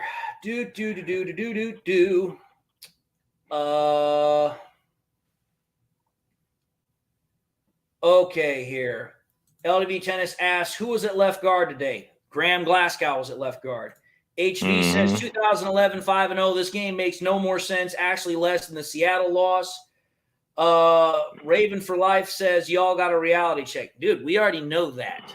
We know that for a fact. You don't have to re-emphasize it. We know we got a reality check. We know we got our ass whooped today. Hence the reason why my freaking thumbnail image says ass kicked. Yep. LDV Tennis says Will Harris over Jacobs was the one that was more confusing, more stupid. Again, the arm strength wasn't the problem, folks. The problem was more to do with the fact that the Lions were not trying to throw the ball deep until it was way too fucking late.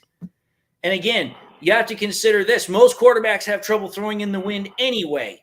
Case in point here. I'll point a game out for you really, really easily here. There are quarterbacks during high wind situations. It doesn't matter how tight of a spiral they throw. The ball's going to travel where the ball's going to go no matter what. All that's going to make a difference is if the ball is tight as a tight spiral, it'll go through the air a little bit easier. That's about it. But I'm sorry, when you got 20-mile-an-hour gusts, I don't care how tight of a spiral you throw, it's not going to go anywhere. Right.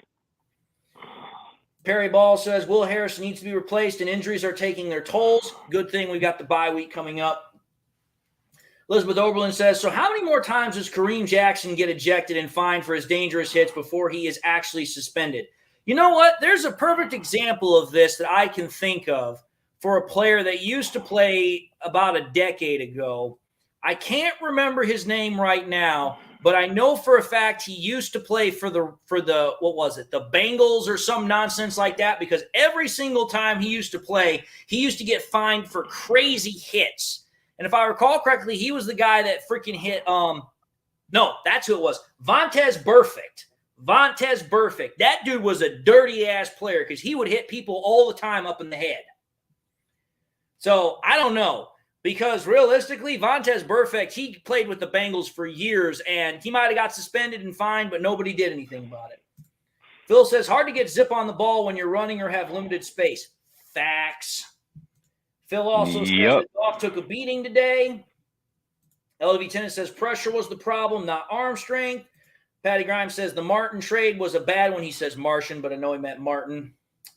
LV Tennis says, stop with the arm strength BS. I agree. Jerome Lewis says, I really wish Dan Campbell would join your show, David. He could learn something. I doubt Absolutely. it. I think he would. More than anything, I think Dan Campbell would probably laugh at me because, again, this is a guy that's played in the NFL for 10 years. I have never played a snap of NFL football. I know football, but I'm pretty much willing to bet you this. Dan Campbell probably knows more in his pinky finger than I do. I just have my opinion, and that's all I got.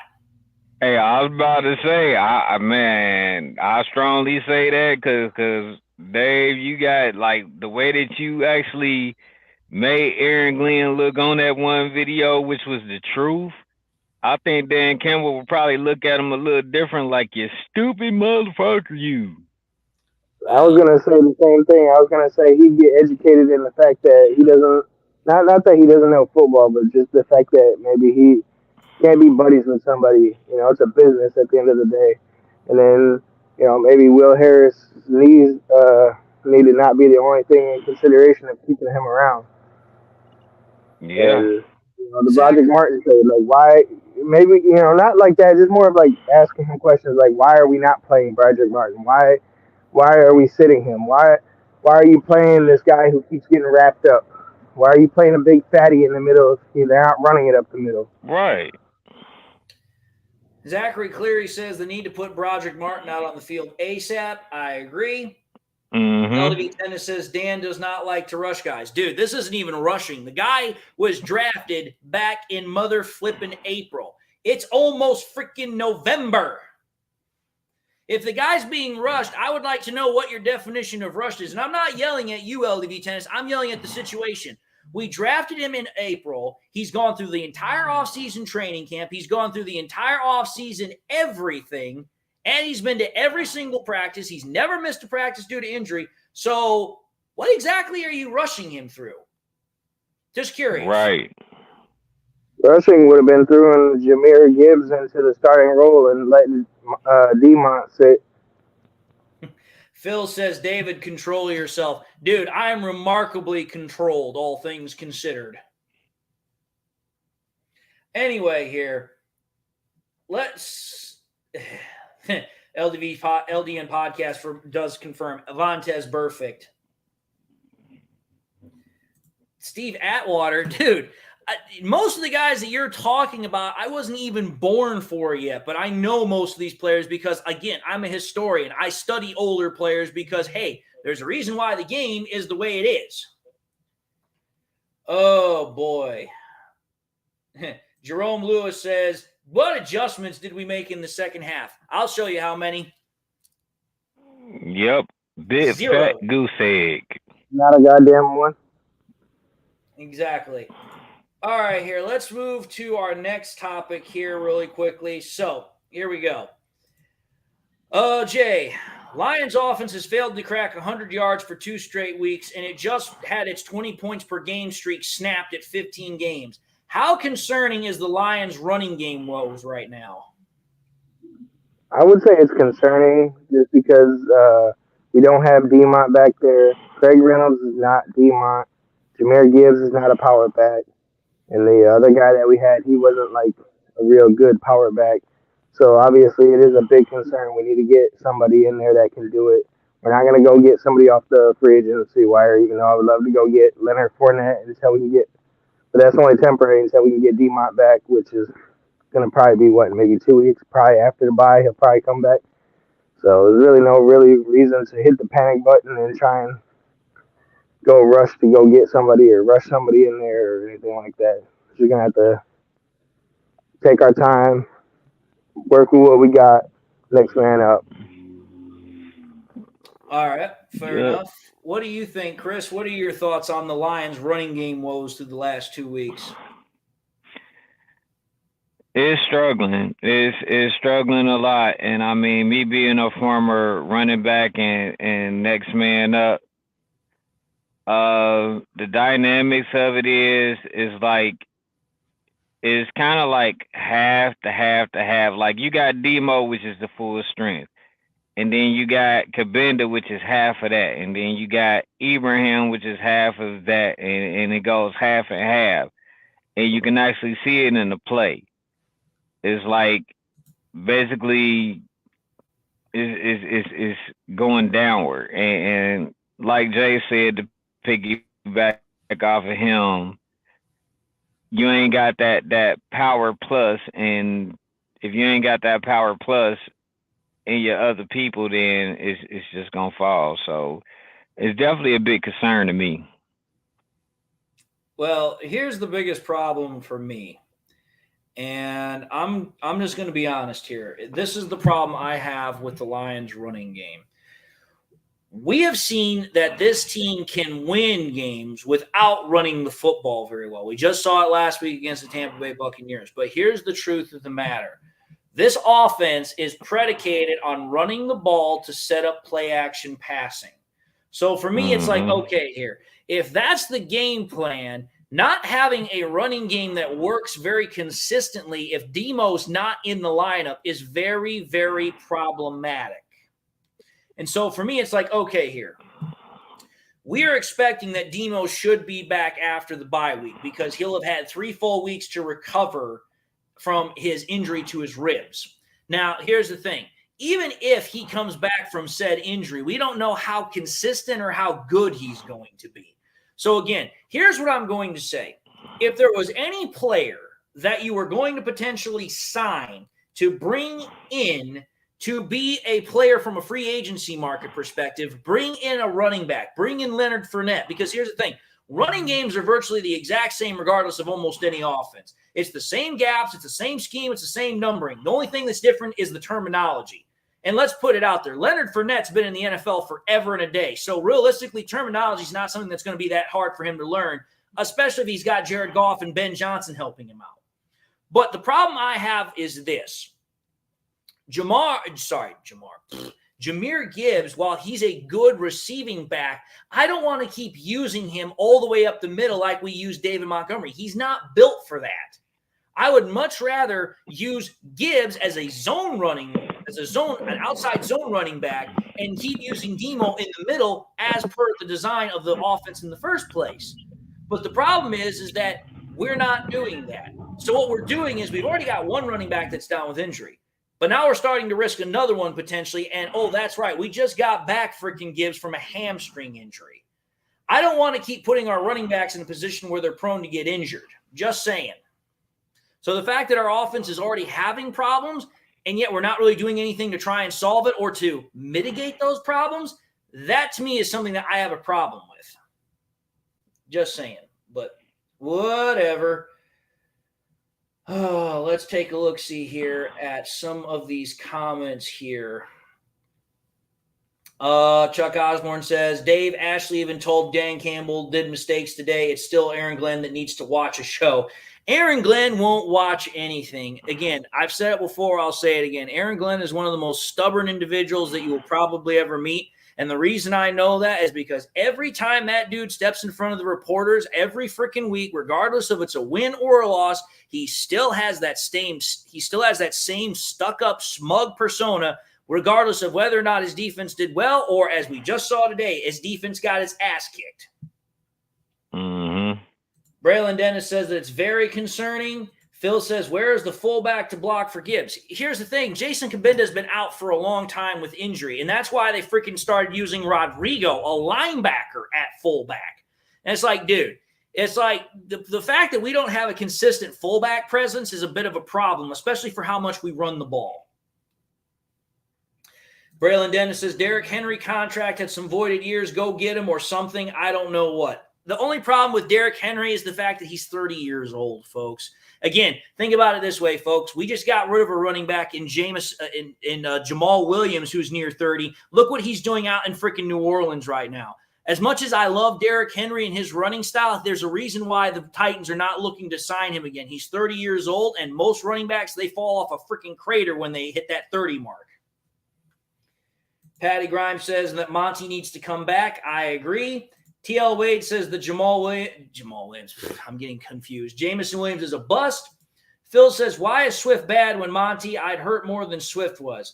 Or Swift is. Here's the thing, though. Swift is a guy that is very similar to Jahmyr Gibbs. Swift is not a Montgomery guy. Right. Derek Strubble says, I don't think Montgomery comes back until after the bye week. I agree with that as well. Eugene Russell Jr. says, damn, poor Detroit fan, my side hurts from laughing. Hey, you can laugh all you want. You deserve it. Your team won today. Congratulations. But you know what? That's about it. Cordero says, I'm sorry, but Gibbs cannot pass block.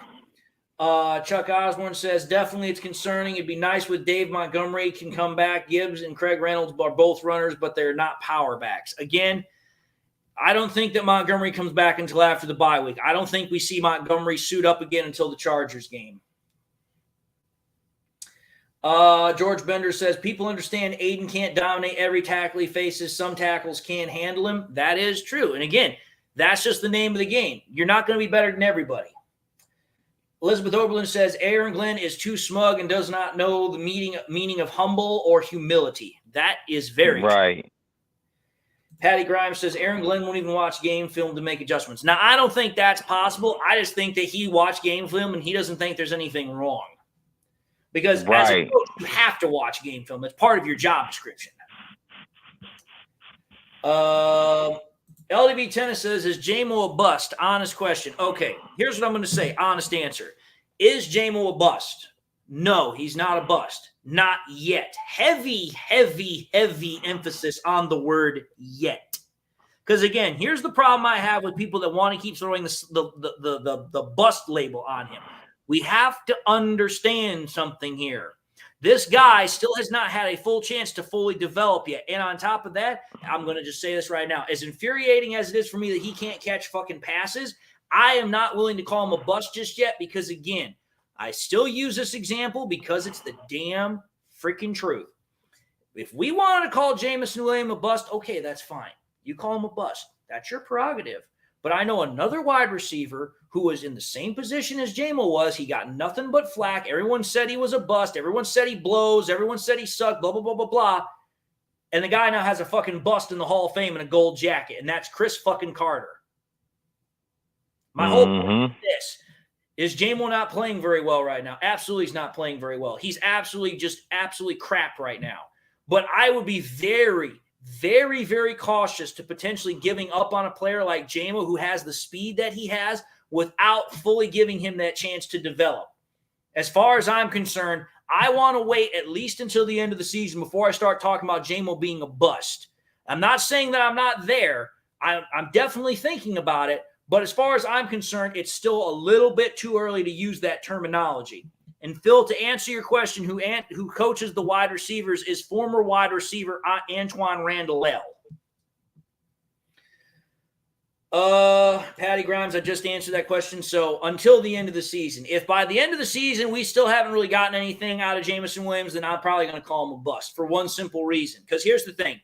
Jameson Williams was drafted in the first round, right? But here's the thing. I honestly don't think if Jameson doesn't do well this year, it would take him having a colossal season next year to be able to earn that fifth-year contract as far as that fifth-year option. Otherwise, I don't think the Lions give it to him. So for me, it's like, listen, if by the end of this year, J-Mo hasn't figured it out, he's literally got one more shot next year to figure it out, and I just don't think that's going to happen. Let's see here. Chuck Osborne says, Dave, I know that, but he could learn something from the show, but I know he won't. Again, I love your guys' confidence. I really, really do. But again, I'm trying my best to stay humble as well. Anyway, Derek Strubble says, I know we're a play action offense with a single back, but with Jambo not ready, should we incorporate a double back set and focus on short yardage plays? We tried to do that a little bit today. It worked a little bit today. But the problem is that a traditional West Coast style offense like what you're talking about is no longer really used anymore. Teams have gotten very, very squirrely and very creative with how they excuse me here. Where'd that damn pen go? There it is. Teams have gotten very, very squirrely and very creative with how they run the West Coast offense now. The traditional drop back, 3 steps and throw like Joe Montana, that kind of offense no longer works because it's very, very basic, very vanilla. All right, here. Let's move into our next topic here really quickly. So I'm going to just ask this question. Chris, what do you think on this one? The Lions were considered a potential top team.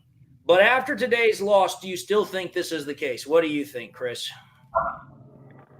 I still think that they're a top team. I mean, I know the stats gonna go down a little bit, but I mean, it's still a little over half of the season left. So, I mean, the rest of our games, if we play lights out and stuff like that, yeah, we still up there. So I ain't worried about it. It's just I'm just disappointed the way that they did this game. All right, fair enough. What do you think, Jay? Do you think the Lions are still a top team or no?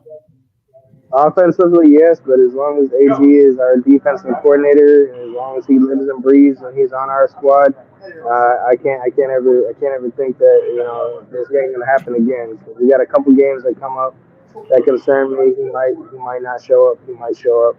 Offensively, yes. Defensively, just because of the head coach, no. All right, fair enough. Fair enough. Here's what I'm going to say. I still think this is a top team because of one simple factor. The players, to be entirely honest, because I do agree with you, Jay, to a certain extent. As long as Aaron Glenn is on the defense and as long as Dan Campbell continues to support him, I have a hard time reconciling that. And don't get me wrong, I love Dan Campbell. I love Dan Campbell. I love how that guy coaches. I love how that guy motivates players. I love how he approaches the game. But realistically, I have a hard time giving everything I can to a coach that's not willing to call out when another guy does really, really bad. And Aaron Glenn has been the weakest link for this Lions team for the last 3 years. There's no way around it. I don't care what anybody wants to say. Ben Johnson got that offense for the Lions up and running as a top 5 unit in 1 year. It took him 1 year to get that unit up to a top 5 level after freaking Anthony Lynn tried to completely destroy it. But yet Aaron Glenn has had more freaking investment put into his defense and his side of the ball than Ben Johnson has, and yet has gotten less out of it. I'm sorry. If I invest into something and I'm not getting what I want back in return, you know what I do? I pull the fucking plug. Because it's like, listen, the investment's not paying off. I need to find something new. But yet, we continue to stand by Aaron Glenn because Dan Campbell continues to stand by Aaron Glenn. And all Aaron Glenn does is continue to prove his ineptitude to be a consistently good freaking defensive coordinator. So here's what I'm going to say. I still think that the Lions are a top team because this is a team where these players have bought into Dan Campbell's mindset. But unless Aaron Glenn continues to do what we saw for the last month prior to this game, I find it very hard for us to take that next level. Are we going to make the playoffs? Yeah, we're going to make the playoffs. Are we most likely going to win a playoff game? Probably. But we're never going to take that next step to contention unless either one of two things happens. Aaron Glenn finally wises the hell up, which is very unlikely, or two, Aaron Glenn gets fired. And again, very unlikely. All right, let's take a look at some of these comments here really quickly. Derek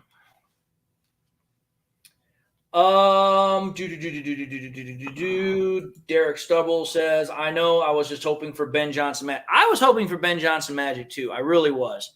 But unfortunately, it just wasn't there today. It just wasn't. Phil says St. Brown was taking some hits. He got up from everyone. Why was his jersey untucked? I don't know. Maybe because he was constantly getting hit and he just got tired of trying to tuck it back in.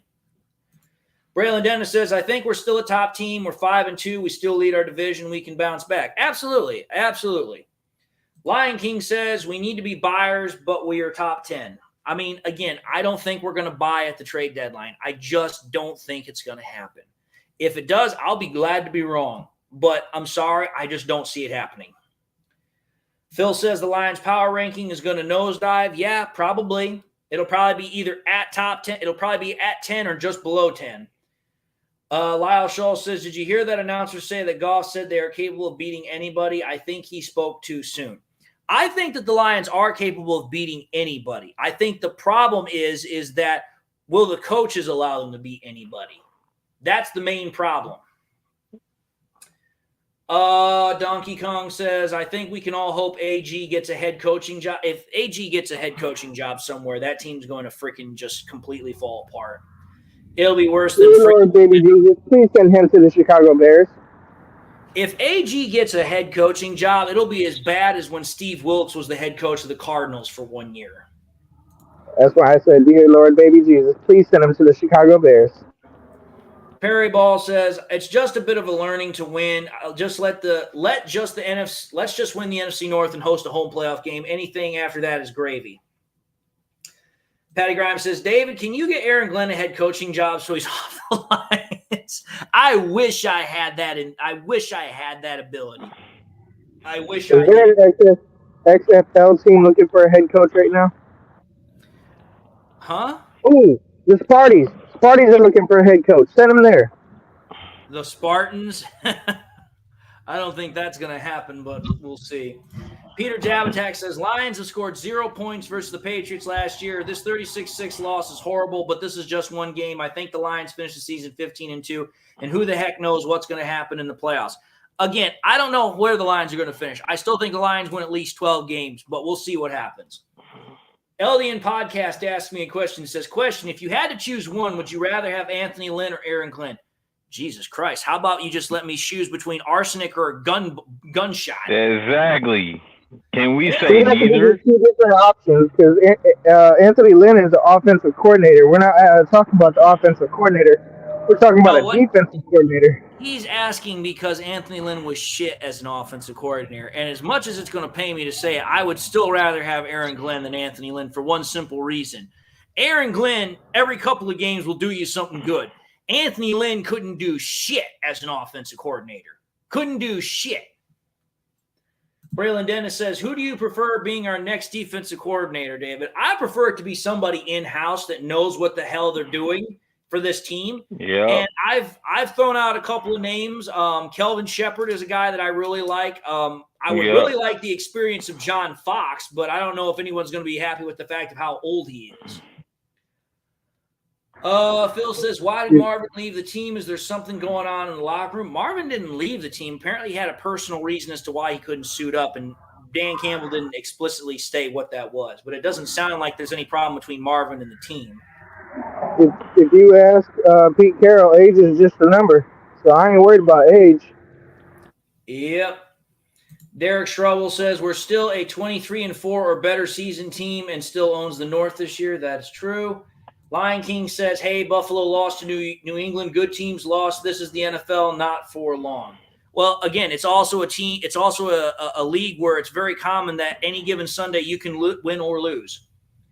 Chuck Osborne says, Dave, I still believe in the Lions are a top team, but maybe it'll be a little bit more humble after today's game. That's very true.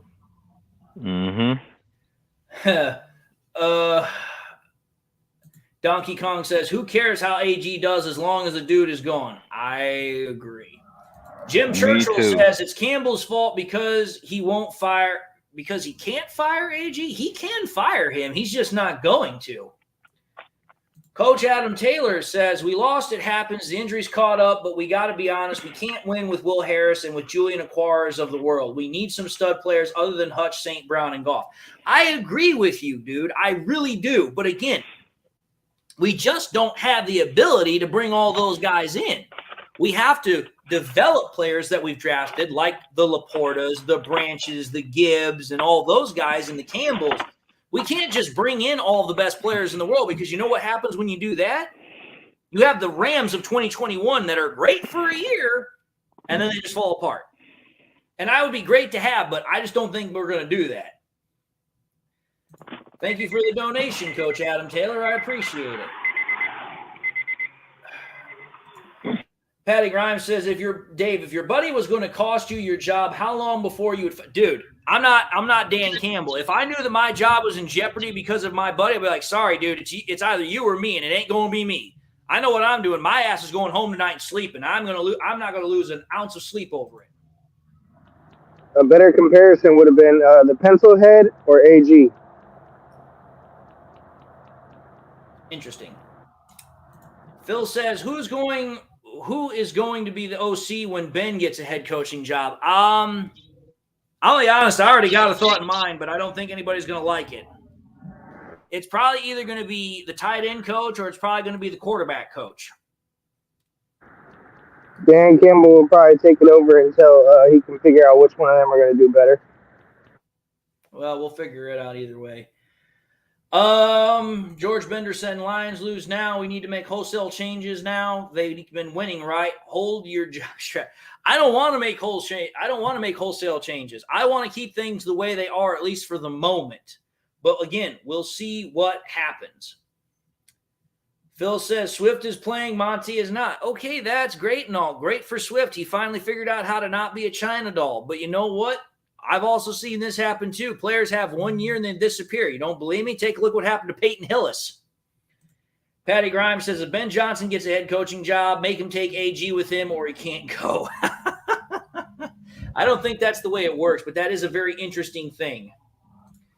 Coach Adam Taylor says, so when do we start questioning Brad Holmes and his tight wall? Do you believe we need to spend money to win? I do believe you need to spend money to win, but you have to be, what's the word I'm looking for here? You have to be smart with how you spend the money. You can't just spend money willy-nilly like it grows on fucking trees. You just have to figure out what is best for the team. Again, here's the thing I know for a fact. When it comes to Brad Holmes has been very fiscally conservative with how much money he spent in free agency. Think about it.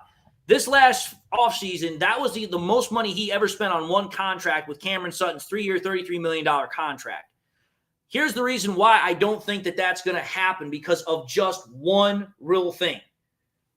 Brad Holmes just doesn't like to spend a whole lot of money, because I guarantee you he still is haunted a little bit by what the Rams did. Because what did the Rams do? They spent every dollar they had, and they spent every draft pick they had to have one Super Bowl for a year. And hey, you got your name in the history books. You won a Super Bowl. But the name of the game is consistency and being able to do it year after year after year, not just 1 year and then you disappear. That's why I believe Brad Holmes' perspective is, okay, I'm going to make smart, conservative deals rather than spending everything for one or two players. And again, That's the reason why I think the Lions are going to take the money they have currently right now, which is the $7 million. They're going to roll it into next year, because next year they've already got $78 million on the cap book. Okay, you have 78, you add another $7 million, you're looking at $85 million worth of cap space. That's a lot of money. $85 million.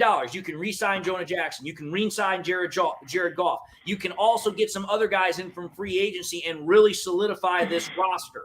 So for me, it's like, okay, here. I think that's what Brad Holmes has been waiting for, because you have to also think about this as well. Brad Holmes has had to wait quite a bit for this money to come in, because we had to get rid of all the bad contracts that were from the freaking Bob Quinn and Matt Patricia era. I was about to bring that up too. I was going to say, shit, I love the way Brad Holmes was running it, because if you look at the way Bob Quinn was doing it, he was spending. He tried to turn the Lions into the new Patriots. Like, fucking Trey Flowers was a waste of fucking money. They wasted all that money on him for nothing. Trey Flowers had literally one decent year, and that was about it. He was not worth $90 million.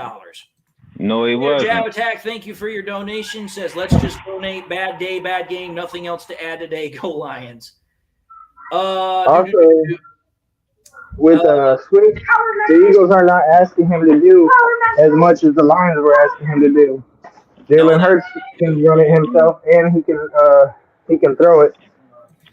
Patty Grimes also says, remember, the Washington Redskins used to spend money and not win too. Yeah, they used to be big spenders every year in free agency and never could win. Phil says the Rams making the playoffs this year. They might make the playoffs this year. Echo 4 Whiskey says Goff is second tier, not worth $50 million. I'm sorry, I disagree with you. Goff was top 10 last year, and he's still top 10 this year. That's not a second tier quarterback. I don't care what you say.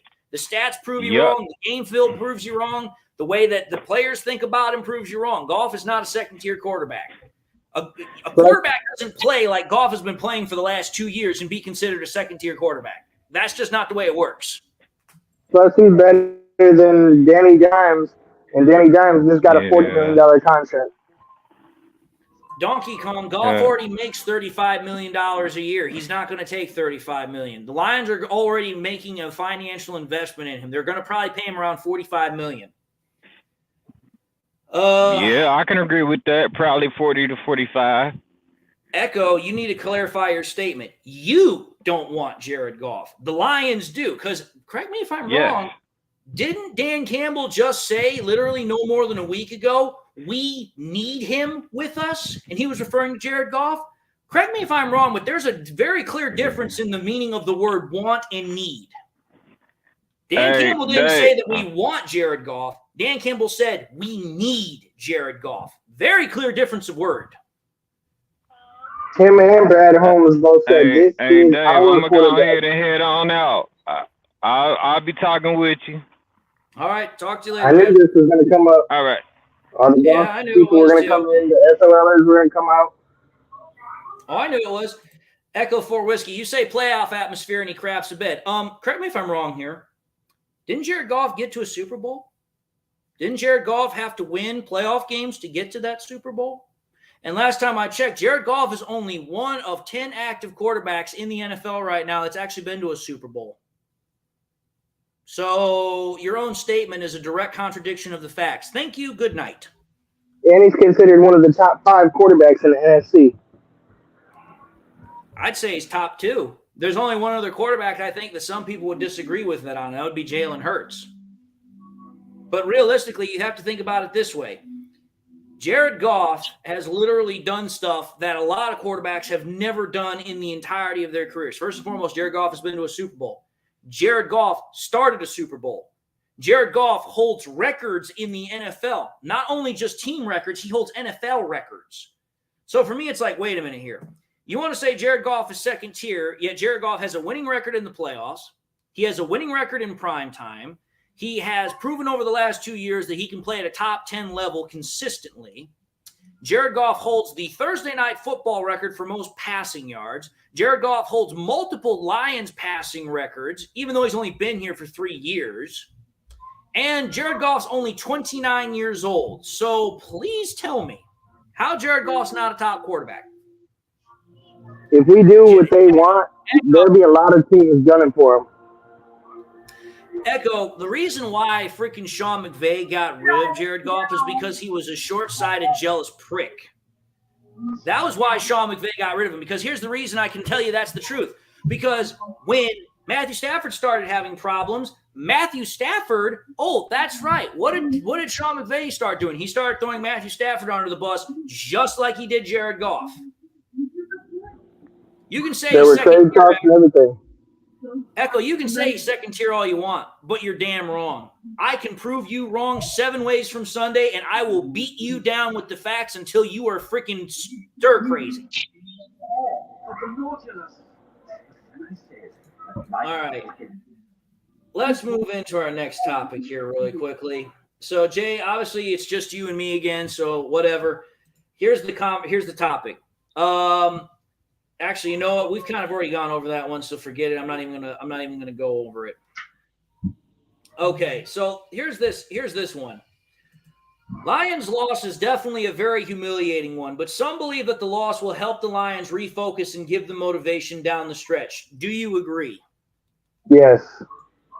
Every team needs a humiliating loss to regroup, figure out what went wrong, get back into the winning. That's what Campbell's going to tell them. We went in here. We got our ass kicked. They kicked us in the teeth. They punched us in the mouth. We need to regroup. We need to get back to doing what we were doing. They're going to come back. Everybody's going to be back on the bandwagon. We're going to go in. We're going to beat the Raiders. We're going to go into bye week. Then we're going to go back and start winning.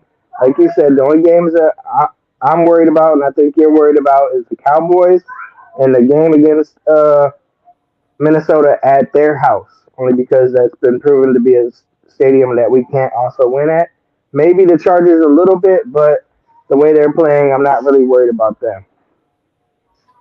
All right, fair enough. Here's what I'm going to say. When you lose a game like this, it's going to definitely change your perspective because it's going to refocus your whole mindset on everything. Because now all of a sudden, you're going to be like, okay, we just got our asses whooped. We just got our butts kicked, whatever term you'd like to use. We need to refocus. We need to regroup. We need to get ourselves back into our proper mindset here. And I think that's going to help the Lions get back on the right page. Because, again, think about it this way. When we lost against the Seattle Seahawks, we refocused, came out and played against the Atlanta Falcons very, very well. Because, hey, that game, we got 7 sacks on that defensive day. We did very, very well. So for me, it's like, hey, I think that this will actually, in some ways, even though it's a bitter pill to swallow right now, I think it'll refocus the Lions and get themselves there. Okay, Echo 4 Whiskey, there's nothing elite about Jared Goff. Did you know Jared Goff was the #1 play-action passer last year, beating even Patrick Mahomes? Jared Goff is a top-tier quarterback. I don't care what you say. I would challenge you to join this topic in this freaking show, and I will literally run circles around you. I literally know every freaking stat about Jared Goff, forward and backwards. Yeah, get out the bed. And I could literally run circles around you all damn day.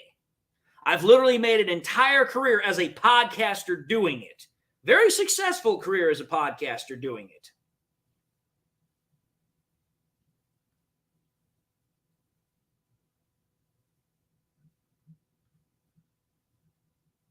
And I'm sorry, LDN. It's not that I don't want to argue with delusional people, but it's like, listen, I'm a person that stands up for truth. I'm a person that stands up for logic. And when somebody wants to argue with me, when I know for a 100% fact that Goff is a top-tier quarterback, and I have proven it more ways than I can possibly imagine, I get a little feisty about it.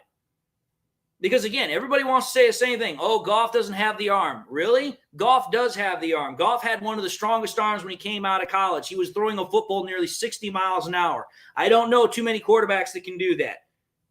Goff has been able to show that he can throw the ball deep. Goff has shown he's one of the most accurate quarterbacks in the NFL. Goff has shown that he is a leader who can win without a running game. Goff has shown he can win without Sean McVay.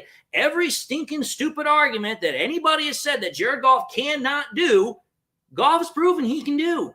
So for me, it's like, I don't know how many more ways that Jared Goff can't prove it to you.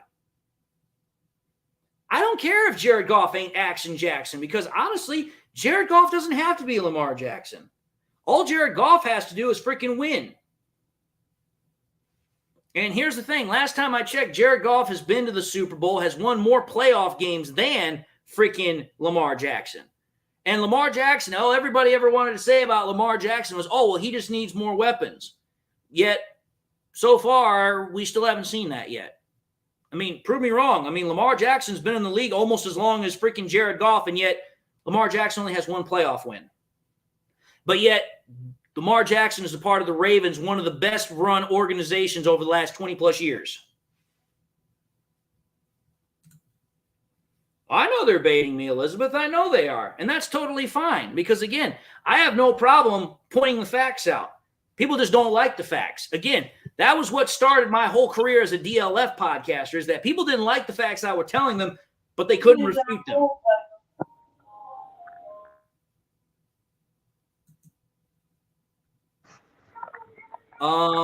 What's not a real stat, Echo 4 Whiskey? What's not a real stat? I'd like to know what's not a real stat. Because I'm curious here. What's not a real stat? Anyway, let's just move into the next topic here. I'm about to say you're going to be on that one forever. I was literally on it for 2 years when I was in DLF. When I was on DLF, that was literally what made that channel. And I believe you. Playoff wins is a stat, Echo 4 Whiskey. Jared Goff has played in literally 6 playoff games. He's 3-3. He's 3-3. That's a winning record. So, again, it's a real stat, because if it wasn't a real stat, then why do podcasters, why do analysts, why do people in the NFL use it?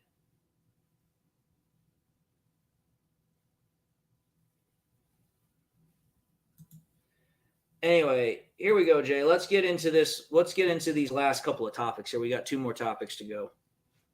So, the Lions are set to play the Raiders on Monday Night Football. So, they get an extra day to prepare for the Raiders. So, are the Lions? Do you think the Lions potentially bring back Montgomery early, or do you think they let him heal until after the bye? Because I know a lot of people would probably like to see Montgomery come back early. I think that they're going to keep him out and let him heal and just work with Jahmyr Gibbs. I think they might try and grab somebody, just because I know I forget his name. He just got hurt. And all we got is Gibbs and Reynolds. Or Gibbs and, Craig Reynolds. I thought I forgot his name for a minute. But I don't think they're going to go get anybody like who we want. We would like to see Leonard Fournette. I don't think they're going to do that, just because, Brad Holmes has shown that he's not one to do that. The only thing I would like to see is Ben Johnson try and throw in a few game plans for him. Maybe kind of how they used to run the offense with Swift. Open up holes in the middle, let him shoot it up there with his speed. Get to the second tier, block the linebackers, let him get up there. Stop trying to run him as a power back and run him as the speed back. Oh, boy. I'm going to answer this, and then I'm going to go back to Echo over here, because I'm about to literally throw up all over him. But here's what I'm going to say. I think the Lions should let Demo heal up, because realistically, again, the Lions have added this conservative approach to injuries, and it's much better to have a player out for a game or two rather than having them out for the entire season. And again, I think the Lions will be able to win against the Raiders without Demo, but it would be nice to see if Demo could come back early, but I doubt they're going to let him do it. So here's what I'm going to say to Echo, because Echo wants to point out that, Matthew Stafford went straight from the Lions to the Rams and won a Super Bowl. No, Matthew Stafford didn't win a Super Bowl. Matthew Stafford didn't win that Super Bowl. And I'll tell you why Matthew Stafford didn't win that Super Bowl. Matthew Stafford almost got knocked out of the playoffs by the Bucs, because if the Bucs player hadn't dropped that interception near the end of the game, the Rams would have never made it to the Super Bowl. That's number one. Number two, let's consider this. This Rams team that we're talking about that went to the Super Bowl and won did so against an inferior opponent in the Bengals, who had not been to a Super Bowl since the 1980s, before I was born. Number three, the Rams team that freaking Goff went to the Super Bowl with was less talented overall than what Stafford did. Because think about it this way, folks. Cooper Kupp didn't play in that Super Bowl that Goff went to. In that Super Bowl, Jared Goff did not have Von Miller. In that Super Bowl, Jared Goff did not have Jalen Ramsey. In that Super Bowl, Jared Goff did not have OBJ.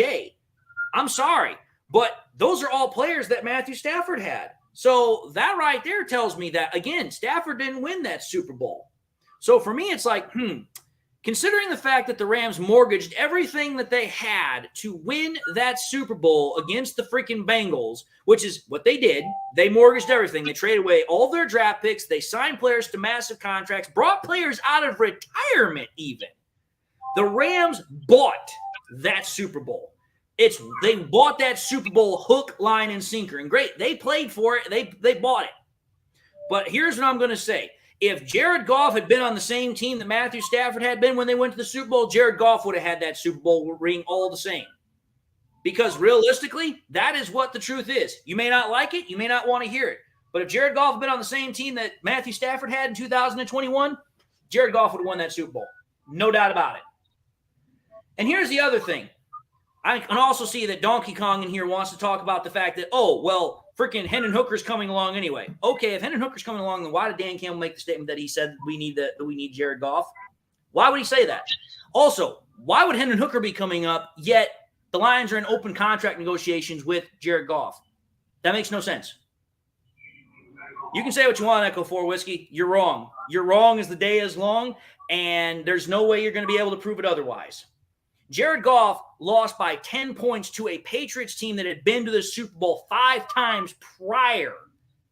And yet, the only reason that Jared Goff lost that Super Bowl is because Brandon Cooks couldn't catch 2 freaking touchdown passes. But yet, here's the thing.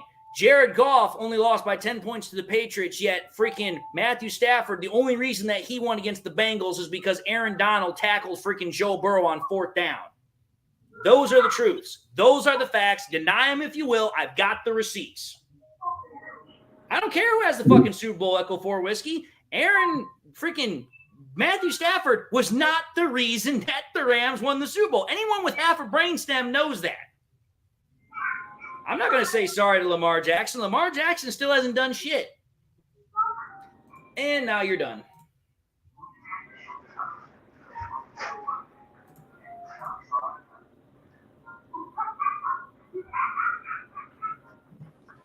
And here's the thing. Donkey Kong can say all he wants. He wants Hendon Hooker. Hendon Hooker's not seeing the field for at least 3 or 4 years.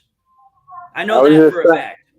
I was just trying to tell him it's way too early to be trying to move on to Hendon Hooker. His second year that he's supposed to be actually practicing, suiting up, throwing is going to be his rookie year. Rookie years don't technically work well for quarterbacks in the NFL. They usually make too many mistakes. Here's the other problem with Hendon Hooker. As much as I'm going to say this right now, and people are going to hate me for saying it, but it's the damn truth. Every freaking quarterback that has been drafted that is 25 years or older has never done anything in the NFL. Every single one. The last quarterback that was drafted at a high draft pick, so 3rd round or higher, was Brandon Weeden. And everybody knows what happened to fucking Brandon Weeden. Brandon Weeden completely flopped. And here's the thing about freaking, Hendon Hooker over Brandon Weeden. Hendon Hooker is 25 years old, and he's coming off a serious ACL tear. When Brandon Weeden got drafted, he wasn't injured at all. And by the way, let's also consider this. When Brandon Weeden came into the Browns, he was considered the starting quarterback right away. Hendon Hooker is behind a quarterback that's in his prime. And, by the way, on top of that, the Lions are trying to extend said quarterback. So for me, it's like if the Lions are trying to extend him, the Lions have said he's the quarterback that they're going to build around. Why in the thunder would they try to push Hendon Hooker into the limelight anytime soon? And again, if my theory is correct, which I believe that it is, let's also consider this. Hendon Hooker, by the time that 3 or 4 year mark will show up, will be the exact same age making his first start that Jared Goff is right now. And Jared Goff has 8 years of NFL playing experience. So please tell me how that makes any sense. Why would I start a quarterback that's 28 years old who hasn't seen a lick of any NFL action over a guy that's been to a Super Bowl, has won playoff games, has multiple primetime wins? That to me makes no sense.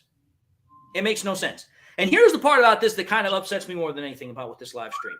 This was supposed to be talking about the Lions' loss against the Ravens. Yeah, I have spent the last 30-plus minutes having to defend myself and defend Jared Goff when Jared Goff wasn't even the reason that the Lions lost today. That to me is just silly. Let's move into the last topic here really quickly. So, Jay, this should be a really quick topic for us. So, here we go. Lions and Raiders are set to play on Monday Night Football. We already know this. The Raiders just lost to the Bears in very embarrassing fashion, I might add. They lost 30-12.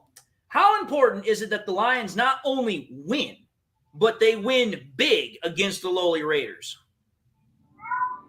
I think it's important on both aspects. Number one, because you can't let the Bears beat the Raiders by that much and then lose to the Raiders, because then that's going to be trying to give the Bears fans something to be like, oh, we could beat them, so we could beat you. That's going to start that conversation. Then you're going to have these people that you're going to have to defend yourself against these stupid idiots who want to say, get rid of Jared Goff. Jared Goff is the problem. You're going to have the SOL fans come out of nowhere with sell the team. Brad Holmes and Dan Campbell don't know what the fuck they're doing. Sheila's just as horrible as her mom. You're going to just have a whole list of problems that you don't want. You get back onto the winning thing, everybody jump back on the bandwagon. Oh, Detroit's Super Bowl team. Oh, this is the real Detroit. It's very, very important that they win this Monday night game against the Raiders. Well, here's what I'm going to say about this. I expect the Lions will win the game against the Raiders. I expect that they will. They're going to be at home. The Lions have always done much better at home with their teams. Jared Goff has done better at home. Dan Campbell has done better at home. Everybody has done way better at home for the Lions. So that's number one. Number two, the Lions are going to be very fucking pissed off after this game against the freaking Ravens. They're going to want redemption. They're going to want to take out their frustration on a team like the Raiders, who at this point, they're 3-4, yes. But let's be fair and honest. There's no chance in hell that they're going to make it into the playoffs in the AFC West. No chance in hell. That is the freaking Chiefs division, bar none. So, for me, I expect the Lions are going to win. I expect that the Lions are going to, as Braylon Dennis just said, they're going to recover. They're going to regroup. They're going to refocus, and they're going to come out, and they're going to kick ass, and they're going to take names against the Raiders. By the time the game is done, you might as well get another eye patch for the Raiders because both their eyes are going to be black and blue. But here's what I'm going to close this out with because somebody else wants to keep going on this whole nonsense with Hendon Hooker.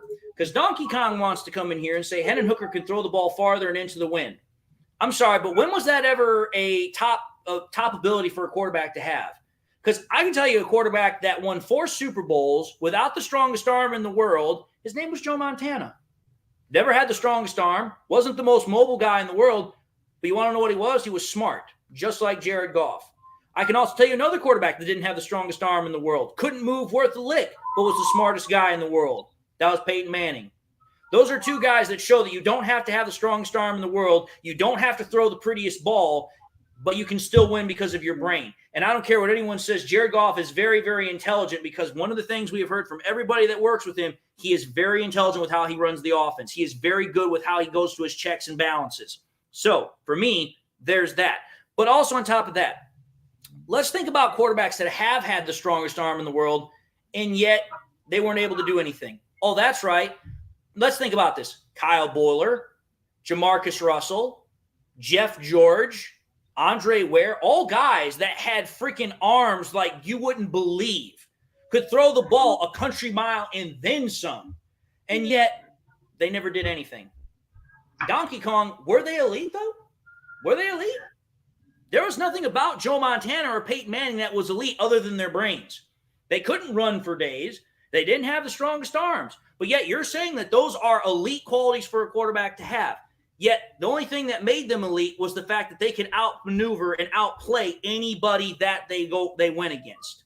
Hence the reason why. His rookie year holds the most interceptions. He holds the most interceptions for his rookie year.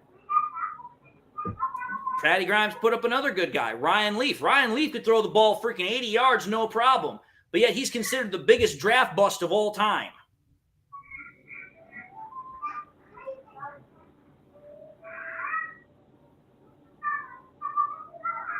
Court Major, Goff, you say Goff was trash today. Goff was what he was because the defense put him in a bad position. Plus, on top of that, the offense in general was trash today. It wasn't just Jared Goff. It wasn't like the rest of the offense was playing good and Goff was playing terrible. The whole offense was terrible. Dropped passes that he should have caught. J-Mo dropped passes. Panaceo kept holding. Exactly. So it's like, listen, this was a game where Tony Mandrich was a big draft bust, don't get me wrong. But Ryan Leaf was the bigger draft bust because I'm sorry. Ryan Leaf was considered on the same playing field as Peyton Manning. And yet, take a look at how their careers differed. Tony Mandrich, yeah, he was a big lineman prospect when he got drafted by the Packers. But I'm sorry, Tony Mandrich was not as big of a draft bust as Ryan Leaf. But I'm not going to get into any more arguments about Jared Goff. I'm sorry. The facts are the facts. Whether you like them or not is irrelevant. The Lions are going to extend Jared Goff. He is going to be with this team for at least a couple more years. Hendon Hooker is not seeing the field anytime soon. If you don't like it, I got 2 words of advice for you. Get over it. And sorry, that's 3. But you can do one of 2 things with that. You can either get over it and be a Lions fan, or you can get over it and go find another team to root for because I really don't fucking care. If Hendon Hooker was as great as quarterback as this guy is trying to say, why didn't other teams take him before Detroit took him? Washington was a needy quarterback team, the most needy quarterback team. They needed one who could be put in a starting position. If If Hooker was as ready to go as he says he is, why didn't Washington take him? Washington could have took him and what?